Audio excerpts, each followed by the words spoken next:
years ago, when we came to Los Angeles, I really believed that the greatness of the Raiders would be in its future.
We back, man. Hey, man.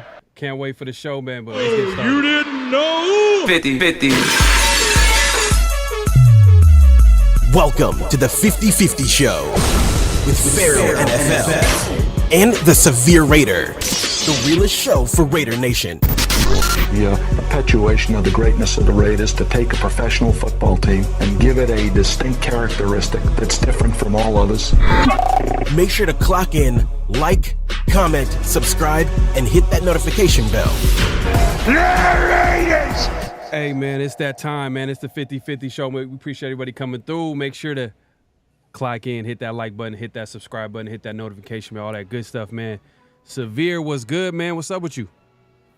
Yo, what's good? What's good, man? Happy to we're inching closer and closer to the season, man. The 53 roster is set for the time being. Some very interesting stuff to talk about, man. Very interesting stuff to talk about. What about yourself? Man, I'm cool, man. Hey, look, I'm excited, man, because the season is around the corner, man. We got to the final 53, and we'll get into it. I'm not sure if it's the final 53, but the Raiders were able to get under, they had like 90 players on the roster, and now they're like 53 players. So they had to cut a lot of players, and we'll get into all the details of that. I'm sure everybody's been like trying to pay attention to who got cut and who's still on the team, and I think, and we'll get into it. We'll get into it in just a second.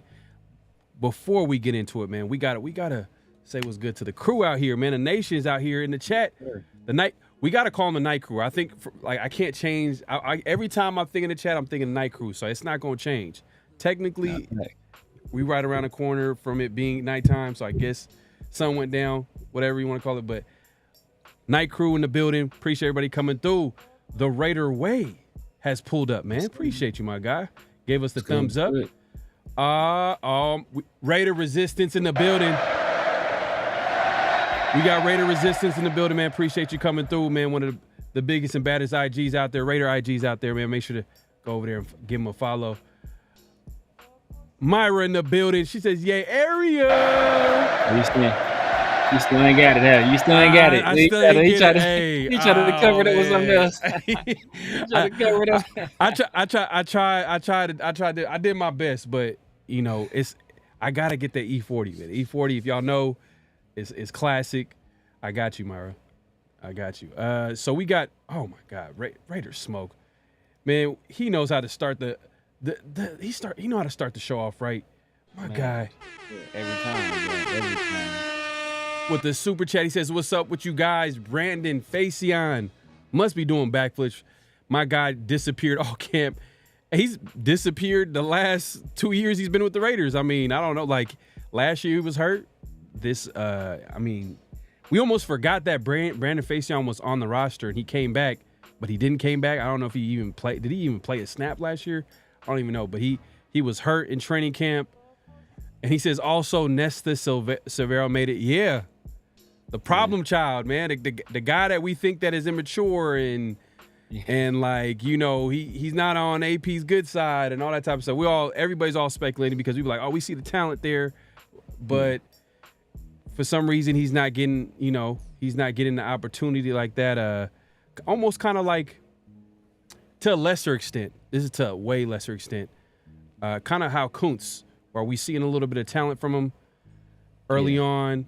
But then for some reason couldn't get on the field. I feel like it's for different reasons with Nesta. But, hey, he's still on the roster. And to be honest with you, we don't even know if his days are numbered because right now, and we'll get into all that talk. Let's get into the chat. But Smoke, start off the show right, man. I appreciate you, Mike. I appreciate the support as always, man. All eyes on G in the building, man. Appreciate you coming through. Oh no, what's going on? Raider Solo in the building, man. I think Raider content creator. Make sure to go over there and subscribe to my guy Raider Solo, man. Appreciate you coming through. We got everybody pulling up today. JNN Galindo in the building says, "What's up?" He said, "What's going on?" I think he's talking to someone in the chat, but appreciate you coming through. Everybody, hey, see, this is how you know it's Raider family over here, man. It's Raider Nation. Everybody just saluting everybody in the chat. Yes, sir. No, man, we appreciate everybody coming through, man. Hey, look, Larry in the building, man. What's up, Nation? Raiders. You know, I'm gonna give you the AP.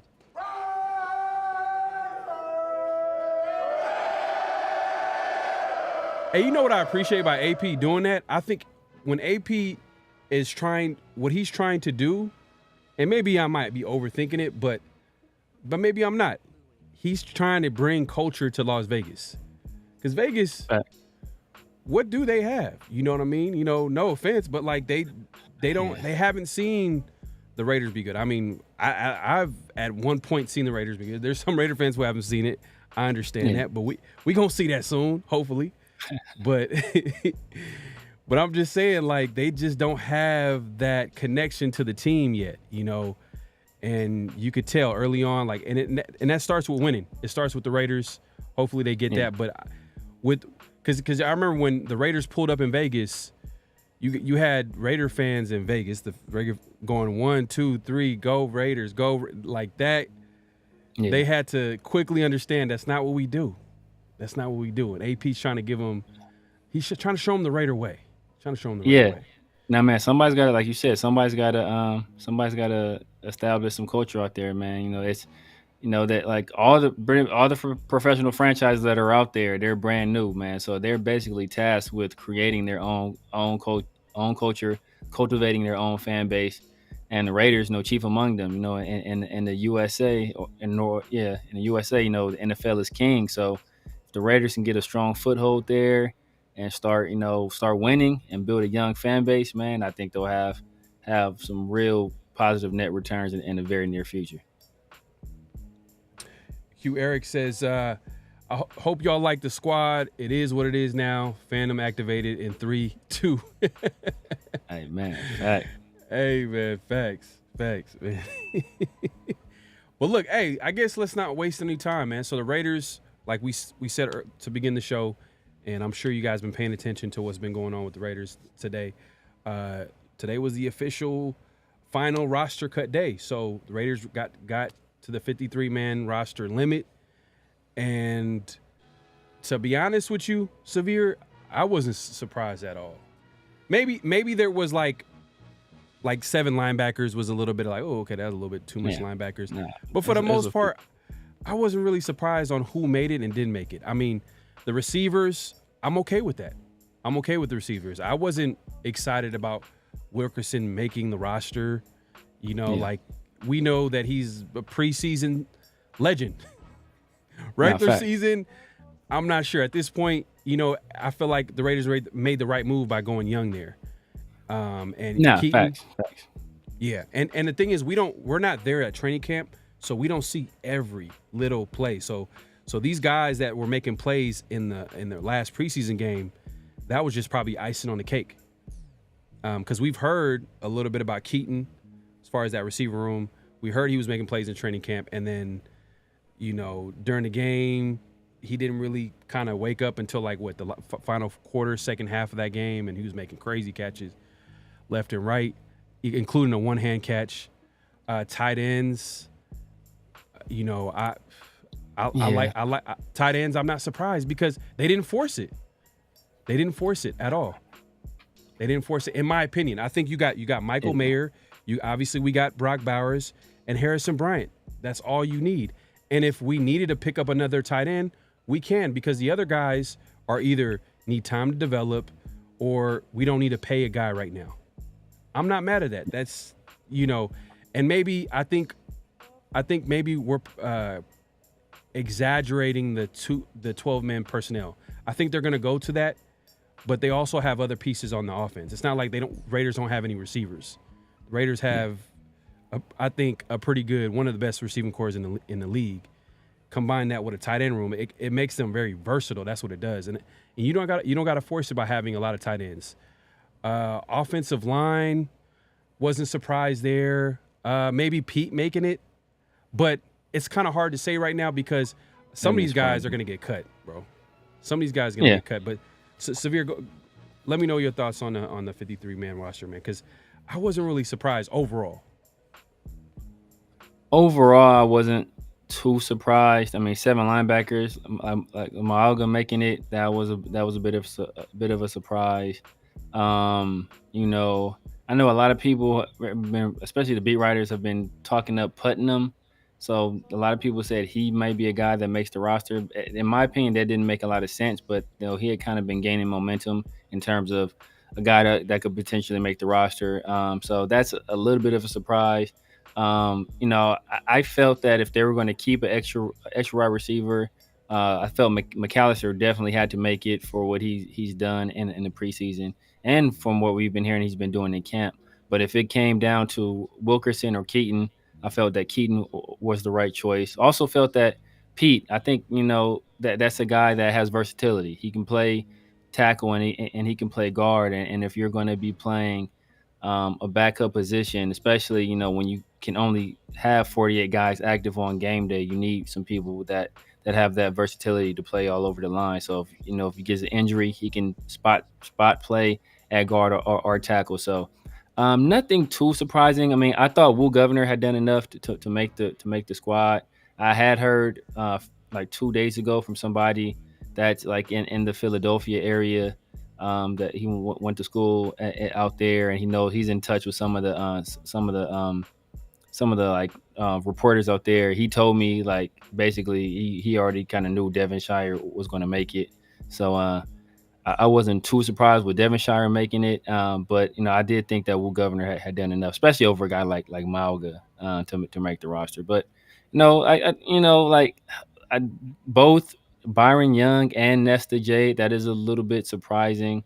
I thought they may keep a guy like Snowden over one of those guys, especially since we do need some pass rush on the edge, and Tyree has not been providing it. I thought Snowden had done a pretty good job, and he had been doing well in camp also.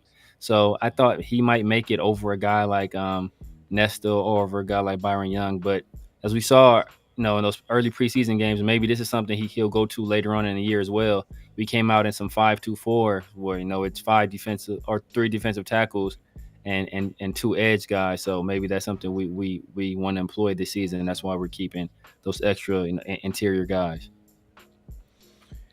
Yeah.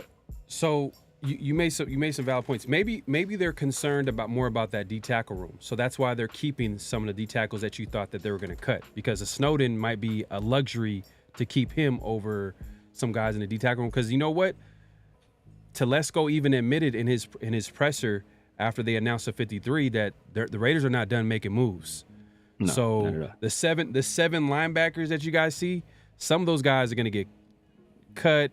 Move on, and maybe the guys that they probably cut, they might bring him back in the practice squad. Maybe a Bradley comes back practice squad. Peterman, who knows? Wu Governor might be a practice squad candidate. Yeah. So I think everything is kind of strategic. You know what I mean? So I just feel like maybe they're concerned. Like, all right, if we're not able to get some of these D tackles or not get some of these corners, like a lot of people are wondering, how is Brandon Facyson on the roster and he's been hurt the last 2 years that he's been with the Raiders, and he signed a 2-year contract. I mean, this would be his going into his second year of that contract. Yeah. But he was hurt all training camp. But the Raiders are he wasn't hurt all training camp. I think he was there at the beginning. He was the majority. Yeah, he was hurt the majority. He was hurt the majority of last year too. I think he maybe played the last 4 or 5 games.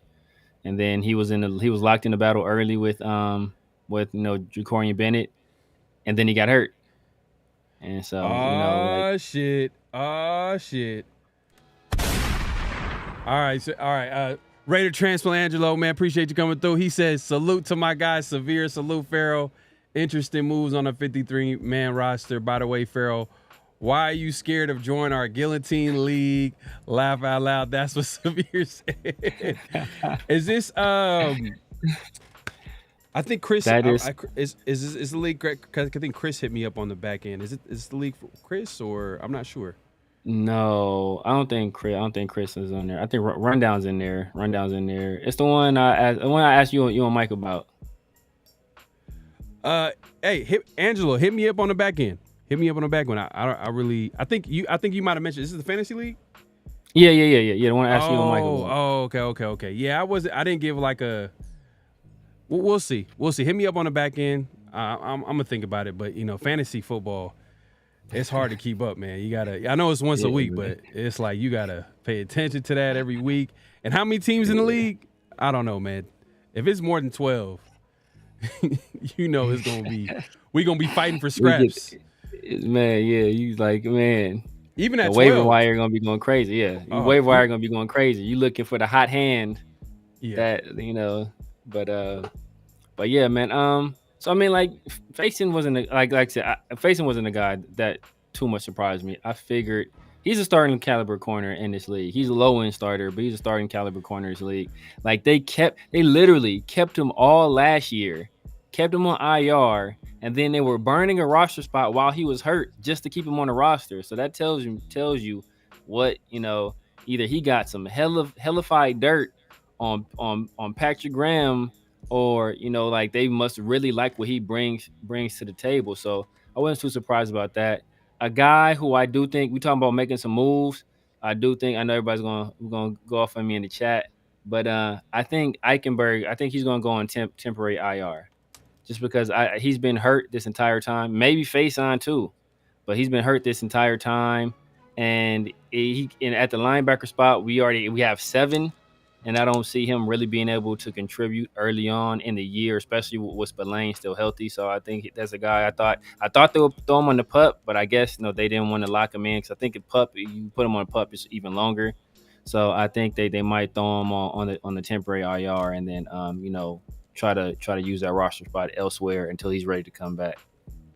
I think the initial 53-man roster, most of the main guys we already know are going to make the team, but strategically speaking, they're just there because they don't know what's going to happen the next few days if they're able to get the guys that they want. For example, some of these corners, there's a few corners that have been cut by these other teams. I'm like, hey, the Raiders can easily pick them up. You mentioned C.J. Henderson. There's been a few guys have been cut. Caleb Farley, I think, is a guy. Caleb Farley from Tennessee Titans got cut. There's a few guys around the league that got cut, and the Raiders are going to look into it and see which guys are fit. And Trayvon Mullins. I don't want him back. Hey man, nah, but look, but as far as Brandon Facyson, I made a joke. I'm like, like Vic Tafer, the beat writer for the Raider, he talked about what Telesco was able to say during the presser, and he was like, a guy like Facyson, we value his leadership and experience, and something to that effect, right? And he said, his spot on the team was never in doubt. But I was like, until they find his replacement. Like, Yeah. If they find his replacement, then they'll easily let go of Facyson. I mean, how much do they really owe this year? Is his money really guaranteed? Is he ready? No, to it's pay not out? guaranteed. It's Exactly not my guaranteed. point. So, and he's been hurt, so they can easily go a different direction if they get the guy that they want. And like I said, there's a lot of these guys that's on a roster. Someone mentioned Nesta. Nesta.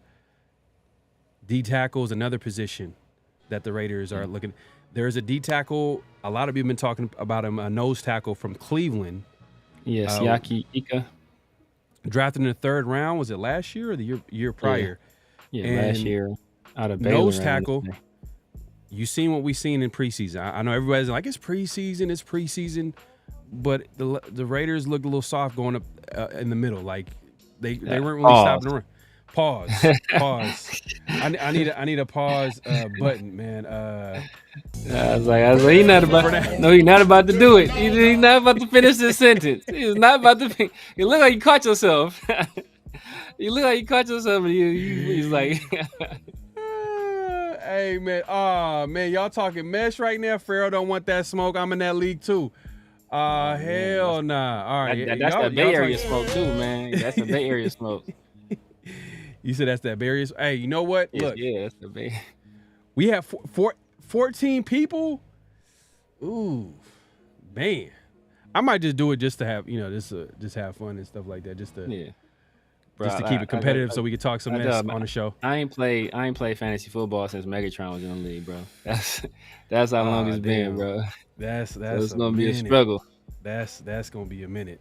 We'll talk about it in the back end. We'll talk about the details in the back end. But yeah, I'll definitely look into it, man. Just hit me up on the back end on IG or something like that.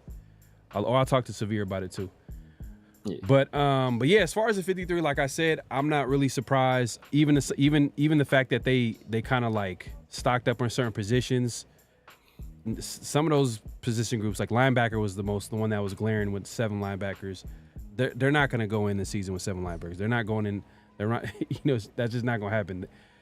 They're gonna go. They're gonna make a moves, just like Telesco said. He's gonna make moves the next 24 hours or whatever. They're gonna be on that waiver wire and seeing who they can pick up. And some of the guys that they were saying all the right things about, they're not gonna be on the team. No, facts.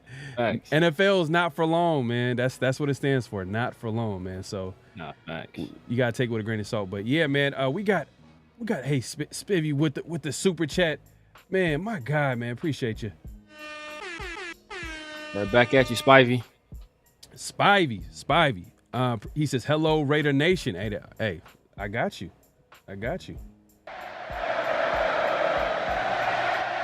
Man, we appreciate everybody pulling up. But yeah, man, other than smoke. Hey, man. So I gotta get what's a good pause soundbite, man? Like what's Dame Dash? Should I get Dame Dash? Or or Cameron or Cam. Gotta get Cam. Like for sure. He damn near copyrighted that right there. That's yeah. But yeah, man. So I don't know. Like as far as the roster, like, do you see us picking up a few players, or do you think that it's just gonna be tough sledding from here on out? I mean, like, because it is a waiver wire, and I know the way the waiver wire works, isn't it? Like in order. There's a certain order that it has to go by. The Raiders, I guess, have a semi-good. It would be like what, 13th? I think it should be based on draft position, since we haven't played any games as of yet. So I want to say it would be based on draft position. So we still have a good shot at some of these guys if we want to claim them. I think most teams, unless it's like a really good guy, like most of these guys are going to probably go through the waiver wires unclaimed anyway. So we have opportunity to sign them regardless. So we'll see. Like as you said, man, the roster is not set. There's gonna be like them dudes at the bottom of the roster. They better not don't go house shopping and no shit like that. Like, bro, you still like your spot is not guaranteed. So I think we're gonna be, we're like I don't even think. Right now I think everything should be finalized, but everything earlier wasn't finalized. I didn't think you got finalized till like 5 or 6 o'clock for some teams where they didn't turn in their cuts. They have to have their roster, their 50 or their 53 set, but a lot of them didn't turn it in, or it's not on social media or anything like that. So if you didn't like know people or have sources and or know their agents and know these guys were cut, then you really didn't know early on. So over the coming days and week, I'm sure we'll be looking at some people. So yeah, some people that we're talking about now that we didn't think should have made the roster may be the next guy's cut. So we'll see. No, we're for sure picking up a corner because Devonshire and Richardson are not ready right now. They're not ready right now. Brandon Facyson, we don't even know when he's going to be healthy. Maybe by the start of the season. That's not 100%. The Raiders are just keeping him for assurance policy, in my opinion. And then as far as, every other position, I mean, we haven't talked about quarterback. Raiders are opting to go with 2, which typically in years past, like that's what we've seen teams go with 2 quarterbacks. I think there was like a rule change where I think the NFL proposed that they can bring up a quarterback unlimited times from the practice squad. So teams kind of valued that third spot for that quarterback position. But then I think they announced at the NFL LPA they vetoed it. So now they got to elevate it to the roster. Like it's some weird. They vetoed it in like March. So it goes back to what it was, where that emergency quarterback has to be on a 53-man roster, but he doesn't have to be on the 48 active on game day. So you can still have your normal 48 active on game day, dress your emergency quarterback as your 49th if you have a third quarterback, and then he'll be, designated as your emergency quarterback. But the Raiders did, make an announcement in terms of, what they're going to do at that position. Y'all crazy in the chat, man. Y'all need to chill. Y'all need to chill, man. Yeah, man, I'm gonna have to. I got the Bay Area soundbite, and I'm gonna get a pause button too for y'all, man. Just they on your noggin, brother, on your noggin for real. They are going crazy in the chat. Hey, look, Spivvy in the building. He says salute my Raider fam since 1968. Raider Nation for life, man. Hey, man, OG in the game, man. Appreciate you. Hey, man. Appreciate you coming through, man. He done seen Super Bowls, though. So, man, that's one thing you can't say. He done seen Super Bowls for sure. Exactly. But selfishly, I was looking at some of the quarterbacks that possibly might be available. And, last week we kind of talked about it because there was a rumor about DTR, Dorian Thompson Robinson. Yeah. Being available in trade as a trade candidate, but then it's the other way around now. It's Winston and Tyler Huntley that's on the quarterbacks are on the Browns roster right now. They're being shopped around because the Browns right now they have 4 quarterbacks. Yeah. Now personally, I want DTR. I know you probably want like Jameis Winston. If it ain't DTR, Jameis Winston, just because he's hilarious. James Winston be playing. Jameis Winston is the best teammate in the league, bro. That dude is the best teammate in the league, like hands down. Like you see, like you saw the press conference. You saw what he did last year for the running back, right? Like dude hadn't scored a touchdown. That probably got him. That's probably why he's not back with the Saints. To be real with you, like he probably why he's not back with the Saints. Dude hadn't got a touchdown all year. They supposed to kneel out the play, and he changed it to a run. Let dude get his 1 touchdown on the season, man. So that's a hell of a teammate right there, bro. So. And we know he could throw the ball. He also throws a bunch of interceptions. I think he's the only member of the 30-30 club where he threw 30 touchdowns and 30 interceptions in the season. So, but yeah, man, DTR is a guy I think that would be very interesting. He's a young guy. I guess they must have wised up and was like, look, we got this young guy. He's athletic. He's good in the locker room. He works hard. He has a strong arm. He's mobile. Like, why are we going to get rid of this guy when we have 2 older guys on the roster and Huntley and James so we can shop? Malik Willis got moved, for a 7th round pick. So he's going to be the primary backup to Jordan Love in Green Bay. I don't know why we didn't take a look at a guy like that. He's only a year older than Carter Bradley, and he's younger than Aiden O'Connell. So I don't know why you don't take a flyer on a guy like that. I think there's still some potential there to be mined. So I mean, quarterbacks are being moved, but we're not the ones moving on them apparently. Spivvy says I worked as an usher in the 1977 Bowl in Pasadena. Man, the Rose Bowl. Hey man, if you guys haven't been to the Rose Bowl, the Rose Bowl is probably the most beautiful stadium you ever go to. Just where it's set, the stadium itself, like it's just a gorgeous stadium, man. It's like I forgot who said it. I forgot somebody was saying it, but they was like every Super Bowl should be played at the Rose Bowl. That's how beautiful of a stadium it is. Wow. Hey man, I've never been, so hopefully I get to check it out one of these days. But man, hey, shout out to Spivvy, man. He's like Severe was saying, man. He's seen everything. The fans since 1968, and hold up, so 1977. Man, damn, you've seen all three Super Bowls, man. Hey man, salute to you. Right. Salute to you for real. Winston and Minshew is me. Oh man, they would be hilarious together, bro. Hey, they will be hilarious. Nah, for real. That would be a funny quarterback room for sure. Chronicles Black Holes says Winston can't read a defense. That man sucks. Yeah, he does throw a lot of interceptions. That's the one thing. Does. For sure. Man, and he's played. I don't even think he can't read a defense, bro. He just makes just horrible. He has a crazy arm. He has like a very strong arm, and he's like, yo, bro, I'm about to go for it, bro. And then it don't work out for him. It don't work out for him at all. Hey, Myra, please leave me alone. Leave me alone, Myra. This is Bay Area on Bay Area crime right here, man. She is. Okay, Spivvy. Yeah, all right. So you put it together. 17. All right, sure. Man, you seen everything, like I said. Man, salute to you. But yeah, man. Hey, look, I'm ready for the season. At this point, Raiders are pretty much, from what it looks like, they're okay with their quarterback room. We try to think about every possibility when it comes to the maybe adding a quarterback with a little bit more upside than what we have right now, but we'll see. From what Telesco says, their plan is to have two quarterbacks on game day and a guy on in the practice squad. So whoever that is, maybe it's a Bradley, maybe it's another veteran, who knows? Yeah, but, I'm assuming Bradley. Yeah.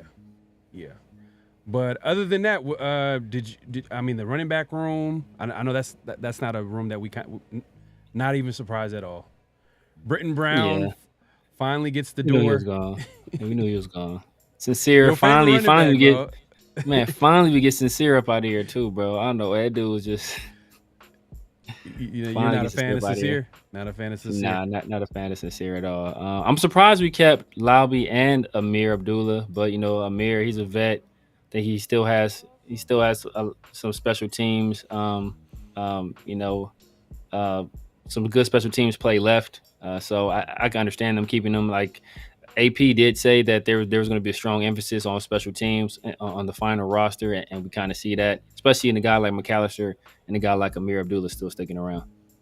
Yeah, and I'm just now that we have our final 53, I know there's going to be small adjustments here and there based off the players they pick up the next few days, but I would say our running back room is pretty much set. It's kind of surprising, like, how all in the Raiders are going in with Zamir White. Because if Zamir goes down, and I'm gonna knock on wood, I'm gonna knock. I don't want that to happen. But I'm just saying, if it's a next man up mentality, like after that, I'm not really confident. Madison, from what I've seen, I mean, he's not a guy that you want to rely on as a every down back. He proved that last year. He had a starting role with the Vikings. He didn't really do too much. He's more of a supporting cast type of guy. Amir, third down role. Dylan Lobby, I like what I heard early on, but he needs some time to develop as well. Game's a little fast. He gotta maybe get a little stronger. Just it is what it is, man. A rookie just needs time to develop, and I think Dylan Lobby, I think that's what he needs. And you could tell the coaches, based off how much confidence they had, like they really didn't put him out there with the ones as much as I wanted to see him. I mean, he was there here and there, but I'm surprised they didn't have more of an experience back. Like I talked about this when we were talking about early on. We were talking about how like, man, Zach Moss was available in free agency. They could have got him for chump change, and he was pretty solid last year for the Colts. That would have been a nice little 1-2, nice little battle that you would have, especially going into the offseason, going into next season after replacing Josh Jacobs, who was a guy that we didn't even think twice. He was the number one guy. But Zamir White, he's given this coaching staff a lot of confidence. What do you think about the running back room? I mean, I've been saying forever, all Zamir needed was a chance, and he would show up and he would show out. I think down the stretch of last year, he got that opportunity and he did just that. I think he averaged almost 5 yards a carry, like almost 7 yards per reception. So he showed his ability to improve in the passing game, and he showed his prowess as a runner as well. I'm not as worried. I know that there were some other backs out there that were available, but it's a two-way street, right? Like we can want these guys, but they also got to want to come here. So if they don't want to come here, then we really don't have a choice in the matter. So, but I think we'll be good, man. Zamir, I think he's capable of being a bell cow back, guy to carry the load, and I think Madison in that kind of secondary role, I think that role fits him best. He struggled last year in the primary role, so if Zamir does get hurt, having him as the primary back, I think that's not something we want to see for too long. I think at that point we might have to make a move, whether that be a trade or pick up a guy out of free agency. But I think right now I think we're good. I think we're good at running back. Yeah, now I'm not. If Zamir is who we think he is, a solid running back, then it's okay, it's fine. But maybe it was more of a luxury to get a more experienced veteran or a guy that with a little bit more talent. But then like I can understand that logic if running backs get paid a whole bunch of money, but they don't. Yeah. And then I just felt like they kind of overlooked that position a little bit, I guess.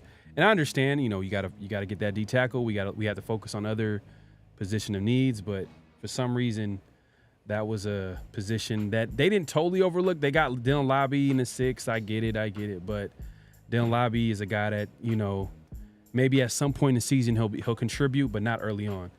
It's going to be the Zamir White and Madison show pretty much. Yeah. But we'll see, man. Let's get into the chat real quick. Raiders smoke again. He says, watch the tape on Gainer. Homie looked like a dog. Yeah, facts. Yeah.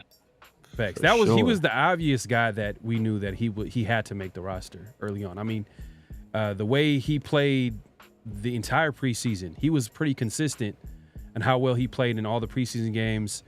Tyreek McAllister was a guy that came on late with the big huge kickoff. He sold me off the kickoff return. When I seen him returning, I was like, oh yeah, he's our kickoff returner. Yeah, there's no discussion.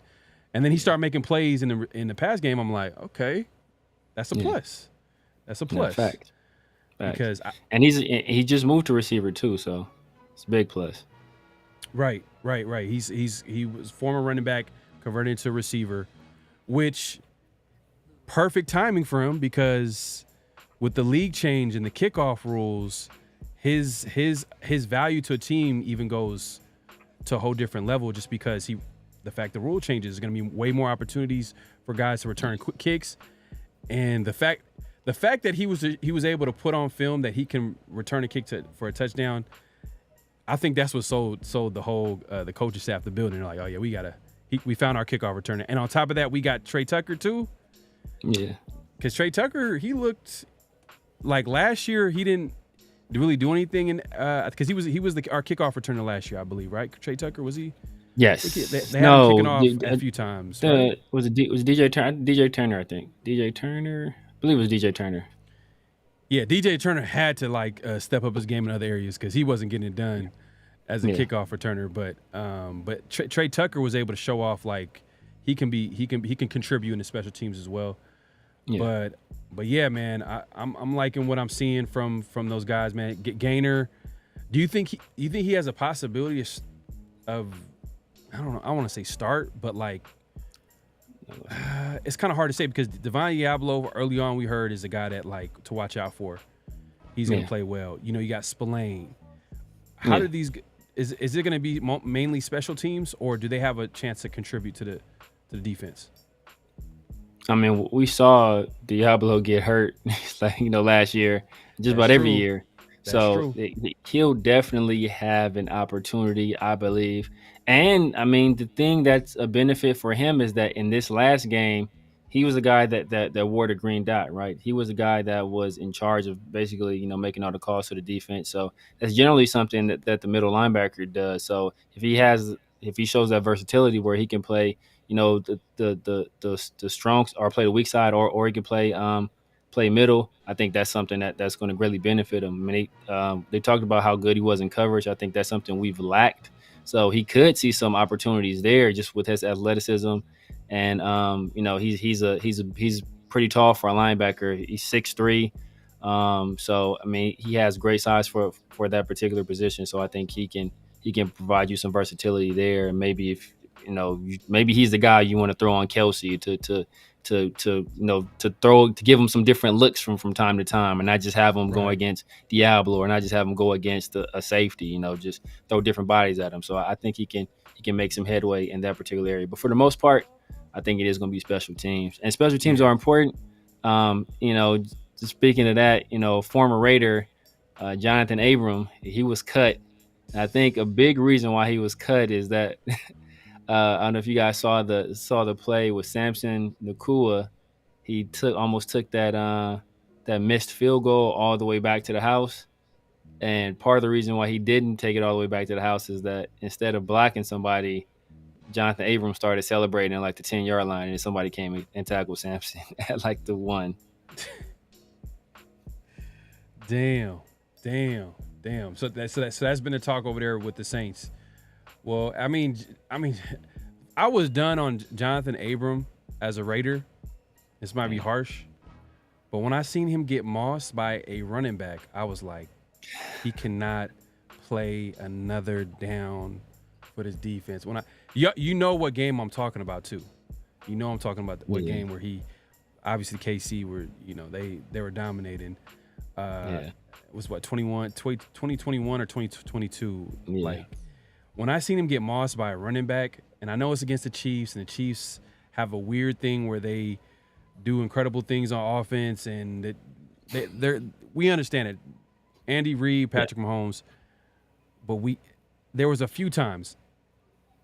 I think in 2021 or 2020, it was Abram leaving Kelsey wide open when Mahomes stepped up in the pocket late in the game. It was just like, come on, man, like, and I think we can't be forgetful of that type of play from our safeties, because right now Morik and Epps are holding it down in the back end. They're playing well, because I remember the days of Jonathan Abram. I remember those days where I'm like, come on, man, like, how you letting this dude? Come on, how you let a running back just moss you, man? Like, man. And I was the biggest John. I wanted to root for him because he was confident. He had that swag. He had that swag. But maybe he came at a different era. Like if he was back in I don't know, the 90s, 80s, 70s, 60s, whatever. Maybe he could have been that even guy. early 2000s. He would have been solid. He could have been like a Bob Sanders type of guy, right? Like Bob Sanders wasn't no great guy in coverage, right? He was out there. He was a missile. He was like, that's basically what Jonathan Abram was, right? He was just a missile out there trying to hit people, trying to be physical. But in this game, man, you got to be able to cover. And Jonathan Abram could not, even in school, he couldn't cover. So, that was I think that was a situation where we probably could have used him differently, but his game really just didn't really fit in with the league. He reminds me of a guy, I forgot who drafted him. I want to say it's Keanu Neal. I think the Falcons drafted him, but they ended up having to move him to weak side linebacker because he couldn't cover. Yeah, man, and that's and that was a John Gruden pick. That was a John Gruden pick where, you know, he thought that it was 1999, 2000, 2001 where he can get that super aggressive safety, you know, but it didn't work out. He gets cut. They're talking about bringing him back as a practice squad player, but it's crazy. Former first round pick. That's how the league stands for not for long. And then you got Alex Leatherwood getting cut too as well by the Chargers. Yeah. But we're not surprised by that, bro. Tragic story. Yeah. Tragic story. The Raider first round picks, man. It's just none of these dudes is in the league still, bro. Like Clee and Josh Jacobs, I think those are the only dudes still like really hanging on. Jonathan Abram cut. Damon Arnett in jail somewhere. He should be if he's not already. He's gonna be coming to a prison near you soon.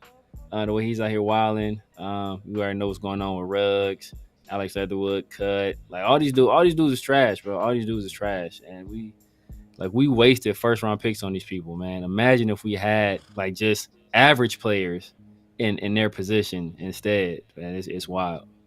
Yeah, Raider solo. Yeah, my bad. Yeah, DeAndre Carter. That's right. Fact. DeAndre Carter. And he didn't do nothing. He didn't do nothing. Nothing. That's why he's gone now. That's why he was gone, man. That's pretty much why he's gone, man. Damian Bonds in the building. Raider baby, man, checking in. Salute. He said salute to the host this evening, man. Appreciate you coming through. My God, Damian Bonds, man, in the building, man. Appreciate you coming through. Raider smoke with another super chat, man. Appreciate the support. He says Abram used had 3 points on that. Man, bro. Man. But like I said, I was rooting for Abram. I really wanted, but when you don't, he couldn't cover. Like Severe said, he really could not cover. Yeah, man. He was all flash, no substance, man. He's one of those dudes that talk a good game. He out there, you know, like you would think the way he talks, you would think he nice. So you get the friend you get to talking or you even hoop or anything. Like, oh yeah, man, yeah, I'm talking, and you get him on the court. It's like, bro, you are trash. Like you talked all this nonsense and you weak. Nah, Ruggs wasn't trash. No, for sure, no. Ruggs low key was one of my favorite players on the team. Like I was like, bro, I love his skills. You could see him develop. He had everything about him. You know, but that was a whole freak situation. It's a whole conversation. It's a whole freak situation. But as far as on the field, I liked Ruggs. Nah, for sure. Potentially could have been one of the best receivers in the game. One of the best receivers. Not for sure. As far as his talent, like he had the talent was there, and he got better from his rookie year. You seen the fact that he had that 40+ inch vertical, probably arguably the fastest player in the league. Was attacking the ball in the air, like he didn't play soft. He was not one of those fast guys that was soft. Timid. He was not scared at all. But the off the field, we all know that whole situation. And it just adds to the issues with the Raiders miss. People will bring it up because the Raiders don't have a first round pick because of that. Ruggs is currently, he's in jail right now, so. Off a very terrible, terrible situation, but it is what it is, man. That's what's bad, man. Because it was that you can't blame people. Like I said, I mean, people argue with me about it, but I think in that draft class, I know there was CeeDee Lamb in that draft class. I know Justin Jefferson in that draft class. I think T. Higgins is that draft class too. But I said, man, like Ruggs would have been the best one besides Justin Jefferson. I think Justin Jefferson is going to be the best. I still maintain he would have been better than CeeDee Lamb. I think he'd been better than T. Higgins too. So, it was a sad situation. And no red flags were there, man. He was a good kid, like loved his mom. Like he was a community guy. Like even Coach Saban, even after the fact, talked about how good of a kid he was and how tragic it was that happened to him, man. So, yeah, man, that's going to be a 30 for 30 one day, guaranteed. That's going to be an ESPN 30 for 30. But the way it works, it's going to be a 30 for 30 for Raider fans. We got to figure out a way to put that 30 for 30 because the way the league works, man, they like to talk about what they want to talk about. Like if it ain't you know, it is what it is. That's a whole different conversation for another day. But I wanted to make a big announcement. Here. I don't know if y'all can see it on the screen. Severe, can you see it? Yes, sir. Yes, sir. As you can see on the screen, we are actually announcing an exclusive 50-50 t-shirt right here, man. Hey, look, get your pre-orders in, man. Hey, man, we're gonna be me and Severe, we're collabing on this, man, and we want to provide something for Raider Nation, man. First game of the season, we want to start off the season right. We got the 50-50 pod t-shirt right here. As you can see, man, look, who's winning that 50-50 play right there? Raiders all day, every day, man. Your boy Coop. Coop, man. Coop was mossing a few dudes. People forget about that, but Coop was serving as a Raider wide receiver. It didn't end well, you know. Obviously, he ended up leaving, but we do remember the great plays that he had for the Raiders. But hey, look, we want to kick off the season right with a 50-50 t-shirt. Make sure I'm gonna put the link in the chat real quick for y'all to check it out here. Let's see here. Let me put the link in the chat. And y'all can go and put your if y'all let us know if y'all interested, man, in pre-ordering for the shirt. Put it in the chat. My mods, if y'all can repost that link, go ahead and repost that link throughout the show. But yeah, man, hey, look, just go ahead and put that. We're also it's gonna be available during game day because we're gonna be out there first game of the season. So make sure to get it in if y'all can't make it. Hey, pre-order, man. Start the season off right with the 50-50 t-shirt, man. Y'all see that 50-50 play? Raiders winning it, beating the Chargers, like Space B said right here, man. Yeah, all day, every day. Facts, man. But yeah, we that was the big announcement. We definitely wanted to announce this before the season started, man. And we appreciate everybody coming through and supporting the show and supporting us and stuff like that. So we wanted to find a way to make something dope for y'all. And yeah, just let us know, man. Just all you have to do is just go on to that link. Make sure to put your email in there and then also your size. And then we'll send you details as time goes on. But we appreciate the support. Definitely check out the link. My mods, repost the link if you can. And I'll repost it as the show goes on, man. We appreciate the support, y'all. Facts, oh, facts. Damn, I just went on. But hey, Severe, if you could take over real quick. I got Yes, sir. Yes, sir. Wants to send a message to Raider Nation. For sure. Yo, my guy, so if anybody that's interested in still joining the fantasy league, at my guy Angelo said there might be part of the prize for winning the fantasy league. So, you know, I think there are a few spots left. So if you guys want to join, man, y'all can holler at me on my IG or holler at Angelo on his IG, and we can do the dang thing. But yeah, man, definitely want to get the season started off right. I think that might be part of the calculation that went into us keeping so many defensive tackles, is that we're expecting Jim Harbaugh to run the ball a lot. So we're going to need some extra guys along the defensive line, especially bigger bodies. So, but I'm expecting to win, man. I'm expecting to win. I'm expecting Devontae to go crazy that game. I'm expecting Devontae to have a huge game. I think him and Gardner Minshew, I think they're probably right now putting that time in together. And I think that Devontae is going to go crazy. Angelo. Hey, code word. I think back end needs to be deleted from. That's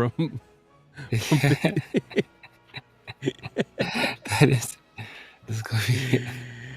Oh man, hey, look, but hey, let's move it along, man. So, hey, pretty much like I said, I guess the theme of what we're saying is that we're not surprised about the 53-man roster. There's a little bit of more linebackers here and there. Some players that were maybe kind of surprised, maybe semi-surprised. Brandon Facyson is still playing, but you know, if you look at our cornerback room, not a lot of experience on the back end. Yeah. Bro, I'm messing with y'all. I was like, dang. No, you got Tourette's or something, bro? Like, what's going on, bro? Hey, you know what I feel like it's It's like when the other day when Crosby kept saying at the end of the day, Man, he been saying that, bro. Crosby, he's been saying that. He's been saying that since he got into the league. What was McDaniels? He's just so good, nobody cares. McDaniels kept saying, what did he say? He kept saying something where they made a whole video about it. He says but that's what everybody says though. I say all the time. I say and I say all the time. So that's why I wasn't hating on him for it.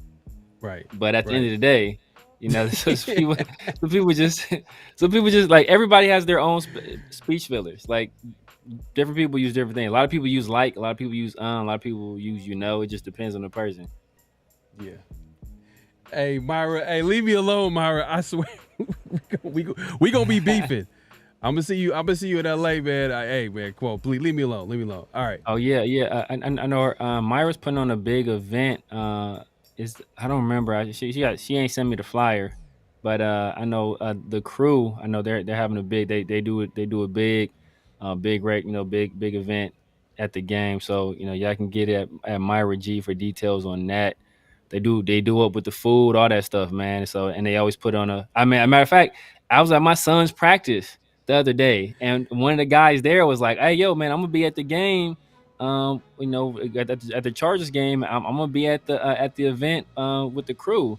And it's like and he showed me the flyer with Myra's name and everything. I was like, "Dang, I didn't even get this flyer. Like, how we not had this flyer?" So, man. But yeah, make sure y'all tap in. Definitely. Maybe I was gonna say something. Raider Smoke shooting, man. He's shooting. What do you say right here? Hold on, let's see. Hey, you got jokes, man? You got problems now? Come on, man. They shooting in the chat. Yeah, they shooting today. But hey, look, it's that time. Man. It's flag on the play. Personal foul, 69, offense. He was giving them the business. Hey, man, every week we do flag on the play, man. It's things that we have issues with, man. And this week, I think we're going to start with the NFL. Let's start with the NFL. Yes. The NFL has made NFL Sunday ticket like outrageously expensive now. Yeah. I understand, like, hey, look, everything is getting expensive. But when you're not getting every game, because you don't get every game. No. When you get Sunday ticket, you don't get every game. How do you like sell something like at this price point? And I'm gonna put this on the screen so y'all can see what I'm talking about. And y'all might have heard already. But I'm gonna go ahead and share this so y'all can see. Let me know if y'all can see this. Make it zoom in a little bit. I was about to say something. Say something pause ready. Yeah, zoom in a little bit. You gotta you gotta watch it today. Like they on it today. They on it today. They for sure, man. They for sure on it today, man. But look, hey, if let us know if y'all can't see. We'll make it a little bit more clear. But it says the NFL has made NFL Sunday ticket service available on Apple App Store for $679.99, with an option to add it with NFL Red Zone for $739.99. Now that's damn near a wreck. $1,000. That's think ridiculous. About it with taxes and come on. Let's just think about it. And I know what's so crazy is that like the NFL got sued about the Sunday ticket, and then I think another court threw out the lawsuit. So I guess the NFL just got bold. It's like, all right, we ain't about to get in trouble for this. Then we about to raise this price even more then.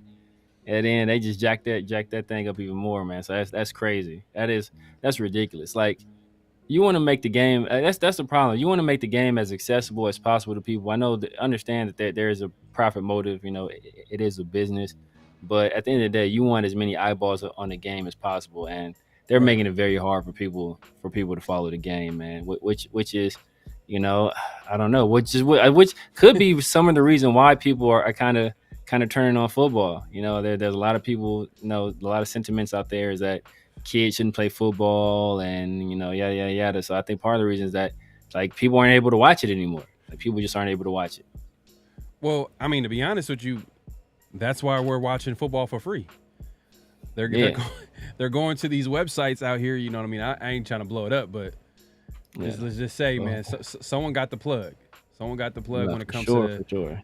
And it is got it the is Amazon sticks for sure. Yeah, exactly. So people are looking for alternative ways to watch the game and not before. You know what? Eventually, people are going to pay for it. That's the messed up part about it too. Yeah. That's the NFL. That's NFL's like, we don't care. We're gonna do what we want. But at the end of the day, it's come on, man. That's damn near $1,000 just for something that you're not even getting. You're not even getting the full amount of games. That don't even make any sense. Yeah.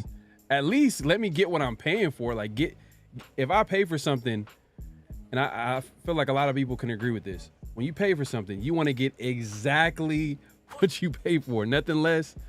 And maybe if it's something more, that's cool, but like definitely nothing less. And you're not getting the full amount of games, and you're going to be paying that much money for it. That's pretty much like almost like double the price that it was before. Yeah. So, you know, definitely a flag on the play. We had to talk about this. We had to bring it up, and we'll see what people are talking about in the chat, man. Y'all over here clowning. I'm paying attention here. They still. Hella funny. Myra says, "Our wedding." Oh, get married. Oh man. I just got divorced, bro. Never again.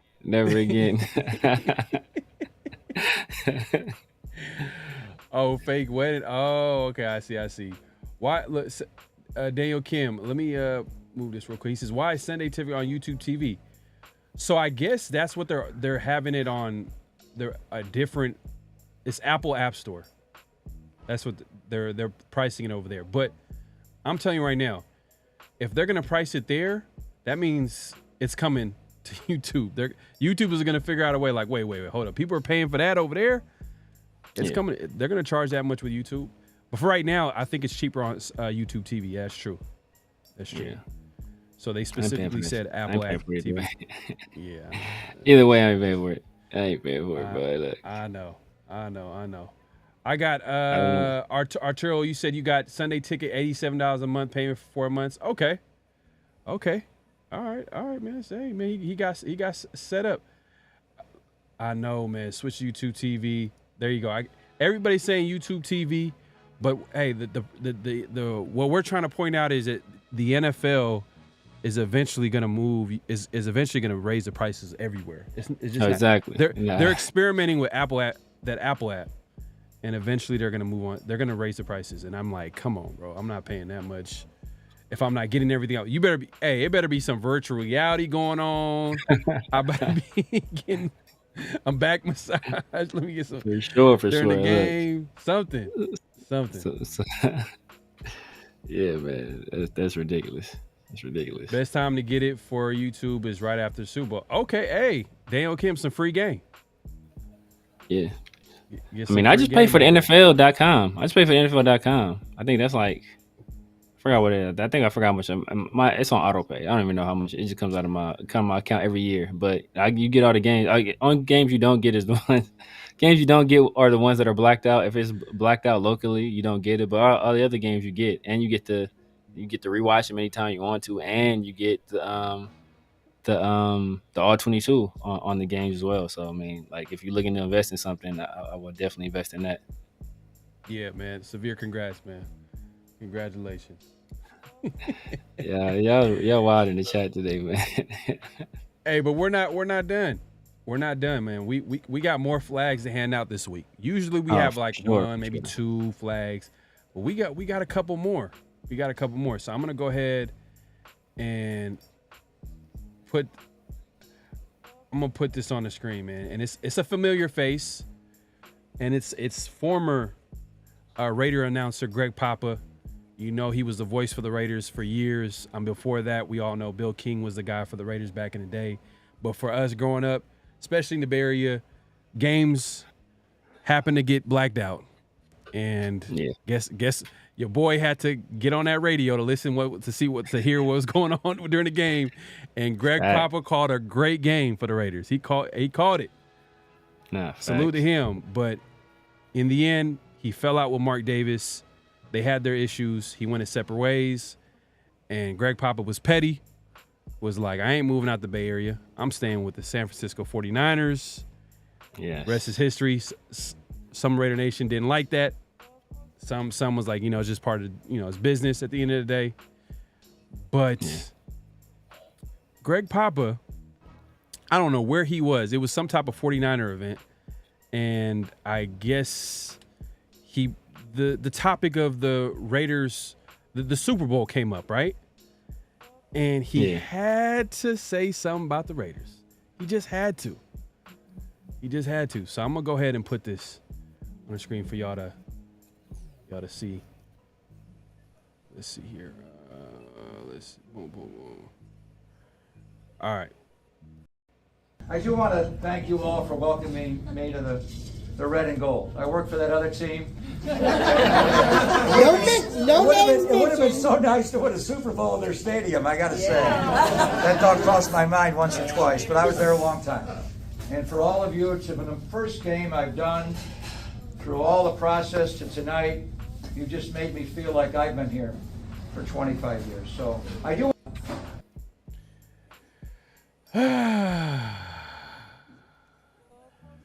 Flag on the play, man.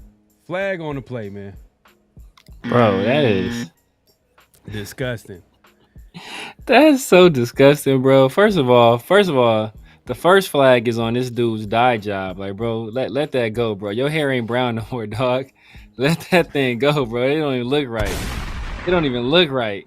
Second of all, bro, he sound like a scorned woman. Like that other team. Like, bro, just like I used to work for the Raiders. Hey, it would have been nice to win the Super Bowl in their stadium because I didn't feel I got treated right on the way out. Say it with your chest, bro. You out there, you saying it like a little. I don't want to say the word I want to say, but you know what I'm trying to say. Somebody in the chat said it already. Yeah.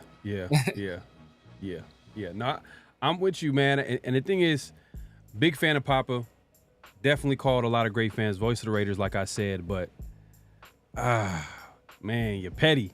But I'm gonna take it the other. It's definitely a flag. Definitely a flag. Just because he's coming for the Raiders on this one. Don't disagree. But I'll say this. I don't think it has anything to do with the Raiders. It has more so to do with Mark Davis. It's 100%. It's 100% about Mark Davis. Maybe some people in the building, I don't know, who knows, but it mostly has to do with Mark Davis and their little beef, whether he admits it or not. I think it was just more about Mark Davis, but just hearing him say it out loud, it just seems like he's like, dissing the Raiders, and I'm like, come on, bro. That's not how you didn't want to leave the Raiders. You didn't want to leave the Raiders. You didn't want to leave. So why are you talking like this? You know what I mean? Why are you dissing the Raiders? You could have. Why don't you just take the high road? Why don't you just keep it respectful? Now, like people in the chat, you can see Papa is so lame. I was watching the preseason game, and he kept repeating "catch Niners" when the ball bounced off the turf. You know what I mean? See, King 405, man. Look. Y'all have leftovers. Y'all want our leftovers? It's cool. Yeah, y'all got the sloppy. Yeah, got them sloppy seconds. Man, y'all got the sloppy seconds on the back end. Like we don't want to do no more. I might have to. No, should I just delete this right here? I might have to get one. I have to get rid of it, man. Just because of that, bro. I gotta get rid of it, man. I gotta. Might have to get a Bill King in there or something like that, or I don't know. The new Raider announcer is kind of. I don't know. Yeah, that's whatever. Yeah, whatever. It's whatever. I ain't listening to him, but I'll be listening to it on radio no more anyway. I'll be pirating all that. I'm watching all the games now. Be pirating everything. Swaggering boisterously. Oh man, but yeah, definitely flag on a play. Raider Transplant says Severe Papa is just sad he with a team that doesn't even know their own area code, playing in the Santa Clara, calling themselves San Francisco. That's like having a team arena but calling them Vegas. Facts. Facts. Sheesh, Or having a came team from in right LA, they still just San Diego. Yeah, yeah, man. It is what it is, man. Papa, once he became a 49er, I knew it. But then when he had to make this, I was like, oh man, come on. Now I'm gonna have to get rid of. I'm gonna have to. And my intro got. I think my intro got Greg Papa. Intro got it in there too at the end. I want to say, yeah, at the end. I might have to change up the intro. I might be. I'm gonna be petty too. Papa, I'm gonna be petty too. I'm gonna take you off my intro. I might just, I'm gonna have to change it up. The call is so cold though, man. That's what I hate. Because the call is cold, man. Oh, That's man, a cold call, bro. I can't even deny that. I ain't gonna hate on the man. That touchdown Raiders is legendary. Oh yeah, for sure. Man, it's and you know it felt like too the way he called Raider games, and I think I really believe this. I don't know, but maybe that's what made him so good. I felt like he was rooting for the Raiders. Yeah. You feel what I'm saying? Like he was rooting for the Raiders. Like that was his team. There's some people they're calling the games, and it's just like they're just collecting a paycheck. Like, oh, I can't wait to get out of here. See, but now I think that was all fake because you see how he over there, he over there riding for the 49ers now. So Yeah. I think that might have been all fraudulent, man. That was fugazi. Yeah, man. Yeah, I might have to. I might have to take him off that intro, but it is what it is.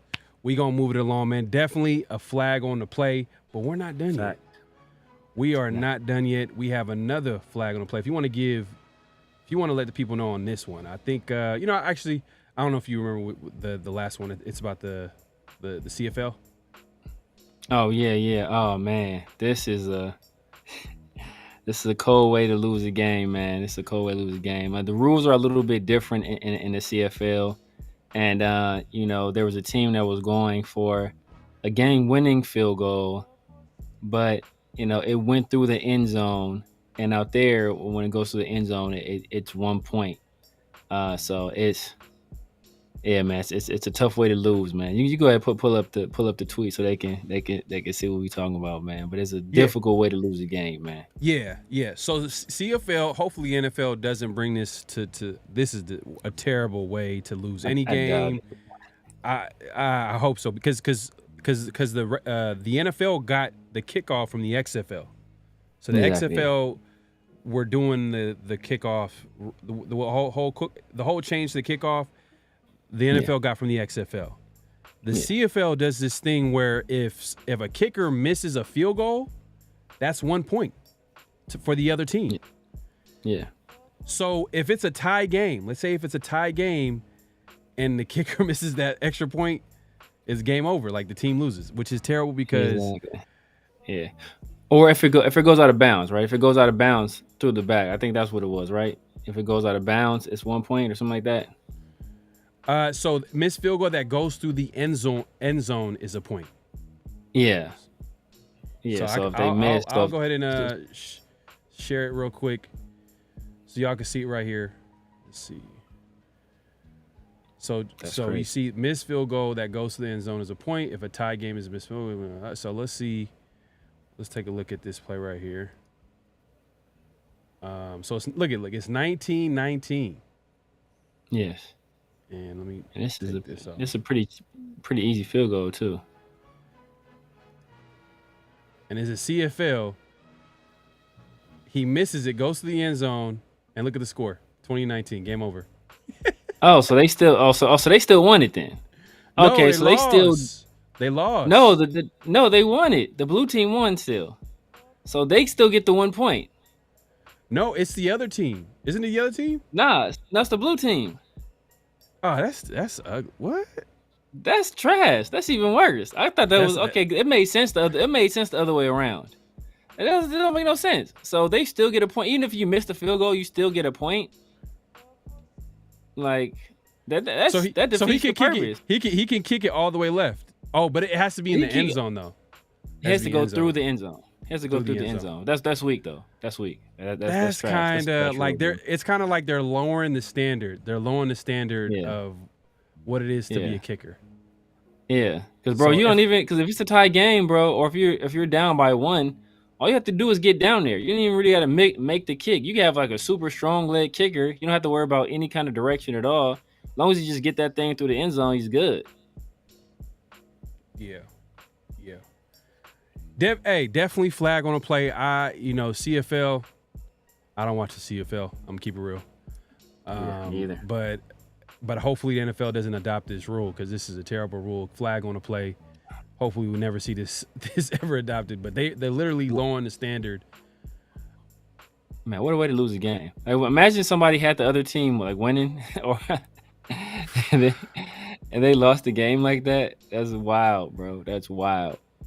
But if I was a kicker, I'd be like, oh, all I gotta do is just kick this motherfucker hard. Bro, facts. Like you said, man, they're lowering the standard right there for sure. Yeah, definitely flag on the play, man. Flag on the play. Let's get into the chat, man. See what y'all think about what we're talking about real quick. Raider race, severe pillaging just for fun. NFL, F, Greg, Papa, right. Facts. 100%. Robert Penny in the building, man. Appreciate you coming through. Salute to my guy, Robert Penny. Y'all going in on the 49er fans. King 405, man, my guy, but he's definitely a 49er fan, but he's a closet Raider fan. I'm gonna tell you right now. He a Raider fan, bro. He a Raider He's fan. On he a every Raider chat, bro. He trolling. He always coming through and supporting, but appreciate you. He's on more Raider chats than I am, bro. Yeah, I know. I'm colorblind. Yeah, no facts. But participating points in there, Canada. Yeah, you can got me messed up. Oh man, just start kicking at the 40 every time. There's no net. Yeah, there is no net. That's true. There is no net. But yeah, definitely flag on the play, man. That's pretty much what we want to get into as far as flag on the play. Hey, let us know, man. Hit us up on social media. You can hit me up on PharoahNFL or The Severe Raider or Around the Shield for anything that you feel like is flag on the play worthy, and we'll put it on the show, man. This one was actually sent to us, so I had to put it on. Appreciate you. Shout out Prez. He threw it out there, man. So yeah. But yeah, if you guys have any ideas or anything that catches your eye and you want to, hey, we got to talk about it, we'll definitely put it on the show. Just let us know ahead of time and we'll put it on. This week we had plenty of things to talk about, but let's move it along, man. So hold up. Smoke says, where are you guys gonna be at in week 1 in LA? Where we going? I live in LA, bro. So I'm gonna be at the crib. No, I live in LA. I think no. He's talking about the game. Yeah, no, yeah. I mean, I thought he was talking about like when you fly out here or whatever. Or are you talking about seats? Are you talking about seats? Let's smoke. So yeah, we're gonna be at the game. We're gonna be tailgating. Yeah. We'll be at the tailgate. I think I'll stop by. Protect the Shield and their thing. I know Leo has something going on. You mentioned Myra too as well. That they're doing a tailgate. So definitely. Yeah, Pink Lot. There you go. Pink Lot, SoFi, tailgate. There you go. That's where we're going to be at, man. We gonna pull up and have a good time. So definitely come through. If you guys are in LA, going to the game, we're going to be at the tailgate. Definitely going to be watching the game as well. We're going to have a good time. Make sure to slide through. Right. I'm going to be in a red hat. Anybody want to tell me to take my red hat off in person? Y'all can tell me in person. Everybody tripping on my red. Nah, I can say it in person to me.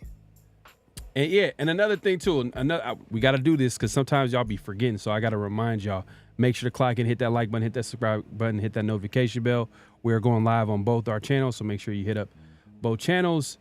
But also, I'm going to post a link as well. My mods, if y'all can post a link again. If it's not showing up, I might have to do it a different way. Hold up. Let me see if it's showing up. But let me see if I can share this again. Man, salute to Night Owl in the chat. But yeah, man, I see Raider Smoke said he might make egg, bro. You make the trip out there, bro. We got you. Yeah, come through. We got you, man. We're going to have a good time, bro. We're going to take care of you. Yeah, come through, man. We're going to have a good time, bro. We definitely got you, man. But, yeah, hey, just a little friendly reminder, man. the 50-50 play t-shirt. Get your pre-orders in. Hey, look, a limited availability. So you want to make sure you get your pre-orders in. All you got to do is put in your email, size, and then we'll give you the details after that. But yeah, man, hey, dope shirt. Let me actually move this so y'all can see this, man. I want to make sure y'all can see this. Boom, boom, boom. Put it right here, so you can see the t-shirt here. Boom, there you go. Y'all can see the 50-50 t-shirt, man. We appreciate y'all support. Appreciate y'all coming through. But I put the link in the chat. If it's not working, it works. Link works. All right, cool. Yes, perfect. All right. Daniel Kim said you put your. Hey, man, appreciate you, my guy. We got you. We're gonna as time goes on, we're gonna give you all the details of the availability, but it's definitely gonna be limited availability. We're doing this kicking off the season. We want to kick it off right. We know y'all come through and support the show, but we got a shirt here to represent the show, but as well as Raider Nation, man. We got 50-50 play, man, against the hated rival Los San Diego Chargers. We can't even call them the Los Angeles Chandler. This Los San Diego Chargers, man. We ain't giving no respect, man. But we're gonna be in LA. I hope that's gonna be a W. I'm calling that out. I'm calling it out. I know that might sound. That's not my typical. I know Raider fans calling out his shot right now, but I'm calling that a W, man. That's gonna be a W in LA. Home opener for the Raiders, man. They're gonna start the season off right. But it would be nice to have some nice gear as you're watching the W right here. So definitely check out the link. It's posted in the chat. And make sure to check it out, man. We appreciate everybody coming through, man. But let's move it along. Look, Daniel Kim, I got you. I'm going to be there. Come say, hey, for sure. Yeah, come through. We going to have a good time, bro. Bro, come through. Yeah, no, facts. Yeah, come through, say what's up, man. You know, I'm looking, you know, hey, yeah, when y'all come through, though, make sure you don't be like, hey, my name is Jefferson. And like, you got to introduce yourselves by your YouTube names because I ain't going to know who y'all is if you give me the government. So, hey, I be like, you come through and say what's up. No, for real, man. Y'all going crazy in the chat, man. We appreciate it. But let's move it along, man. Let's get to notable quotables. Notable quotables, man. We got some interesting quotes. I think you want to start it off. Should we go with Bill? Let's go with Bill. Yeah. Let's go ahead and go with Bill Belichick. You know, probably the greatest coach of all time. I know in a previous show we talked about how different coaches have different philosophies in terms of evaluating players. You know, for preseason games, you know, the amount of weight they put on those particular games. You know, we had a clip of Mike Tomlin. He says he weighs those things more heavily than he does what a guy does in practice because it's more like a game situation. While Antonio Pierce, he took a little bit of a different approach where he says, hey, you know what, that's not weighted quite as heavily as everything else, right? Everything else is basically kind of on the even keel. If you're not doing it in practice, you're not doing it in the meeting rooms, then doing it in preseason games doesn't X that stuff out. So, and now we have a perspective from another guy who has had a lot of success in this league as well. Yeah. So let me go ahead and play this clip. Whenever you have a plan, let's say the plan is we're going to draft somebody with the number 3 overall pick. We're going to bring in a veteran quarterback who's been a starter in numerous places that we have respect for. And then we're going to let the young buck kind of watch, learn, and then inevitably they will become the starter. Then you have a preseason where young buck plays really good. Veteran guy maybe gets banged up a little bit, but he would be able to make it back into the game. How do you balance, if you're New England, and you are New England, but if you are New England, playing a rookie too early? Are you worried you're going to ruin his confidence? Take me through the mind of what you think is potentially happening there, and then also other places in which it takes place around the NFL on playing somebody too early, or do you baptize them and let them kind of do their thing? Is that kind of the debate that's taking place, you think? Well, I mean, first of all, I don't think you really know how anybody's playing in preseason. I mean, especially at the quarterback position.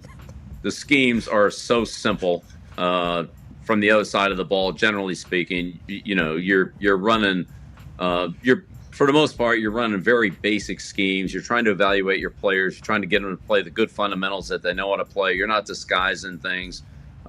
You just want your defensive players to be, you know, ready to react and play fast and quickly. And you don't want to put in like 1,000 adjustments against a team who offensively isn't running that much anyway. So Most of those games are very basic. When you watch the games, it's 2 or 3 coverages. You see a lot of man-to-man coverage because teams like to evaluate their players and see who can play man-to-man and who can't. And so, look, zone teams play zone. I'm not saying that, but you do things to evaluate your players. I think to come out of preseason and say, oh, this guy's really playing good, or that guy's really playing good, I wouldn't put much stock in that at all. I'd put more stock in what they're doing in practice, and let's see what happens in the first 3 or 4 regular season games when the opponents specifically attack certain players based on what they think they can and can't get on them, and then let's see how they're playing then.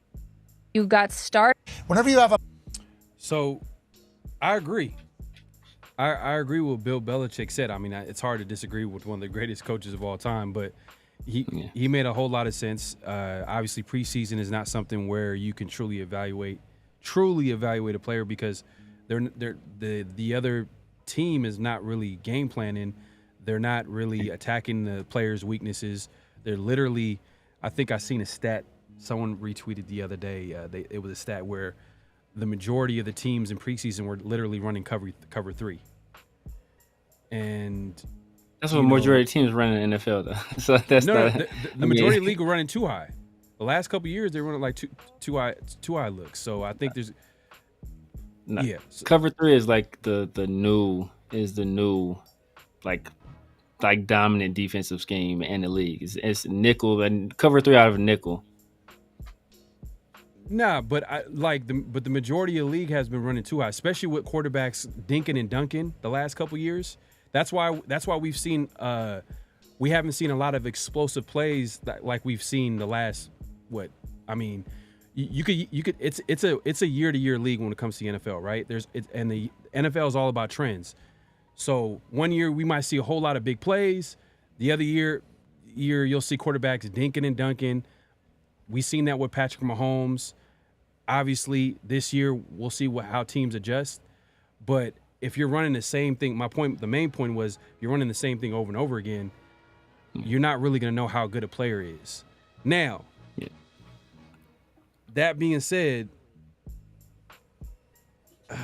you could argue that Bill Belichick, when it comes to developing quarterbacks, I don't know if he's the guy to ask. You know what I mean? Some people could say he kind of lucked up with Tom Brady. Tom Brady was like just, Tom Brady, right? Like you look at, he's just a one-on-one. So he's probably against playing young guys early. But, it is what it is. What are your thoughts on it?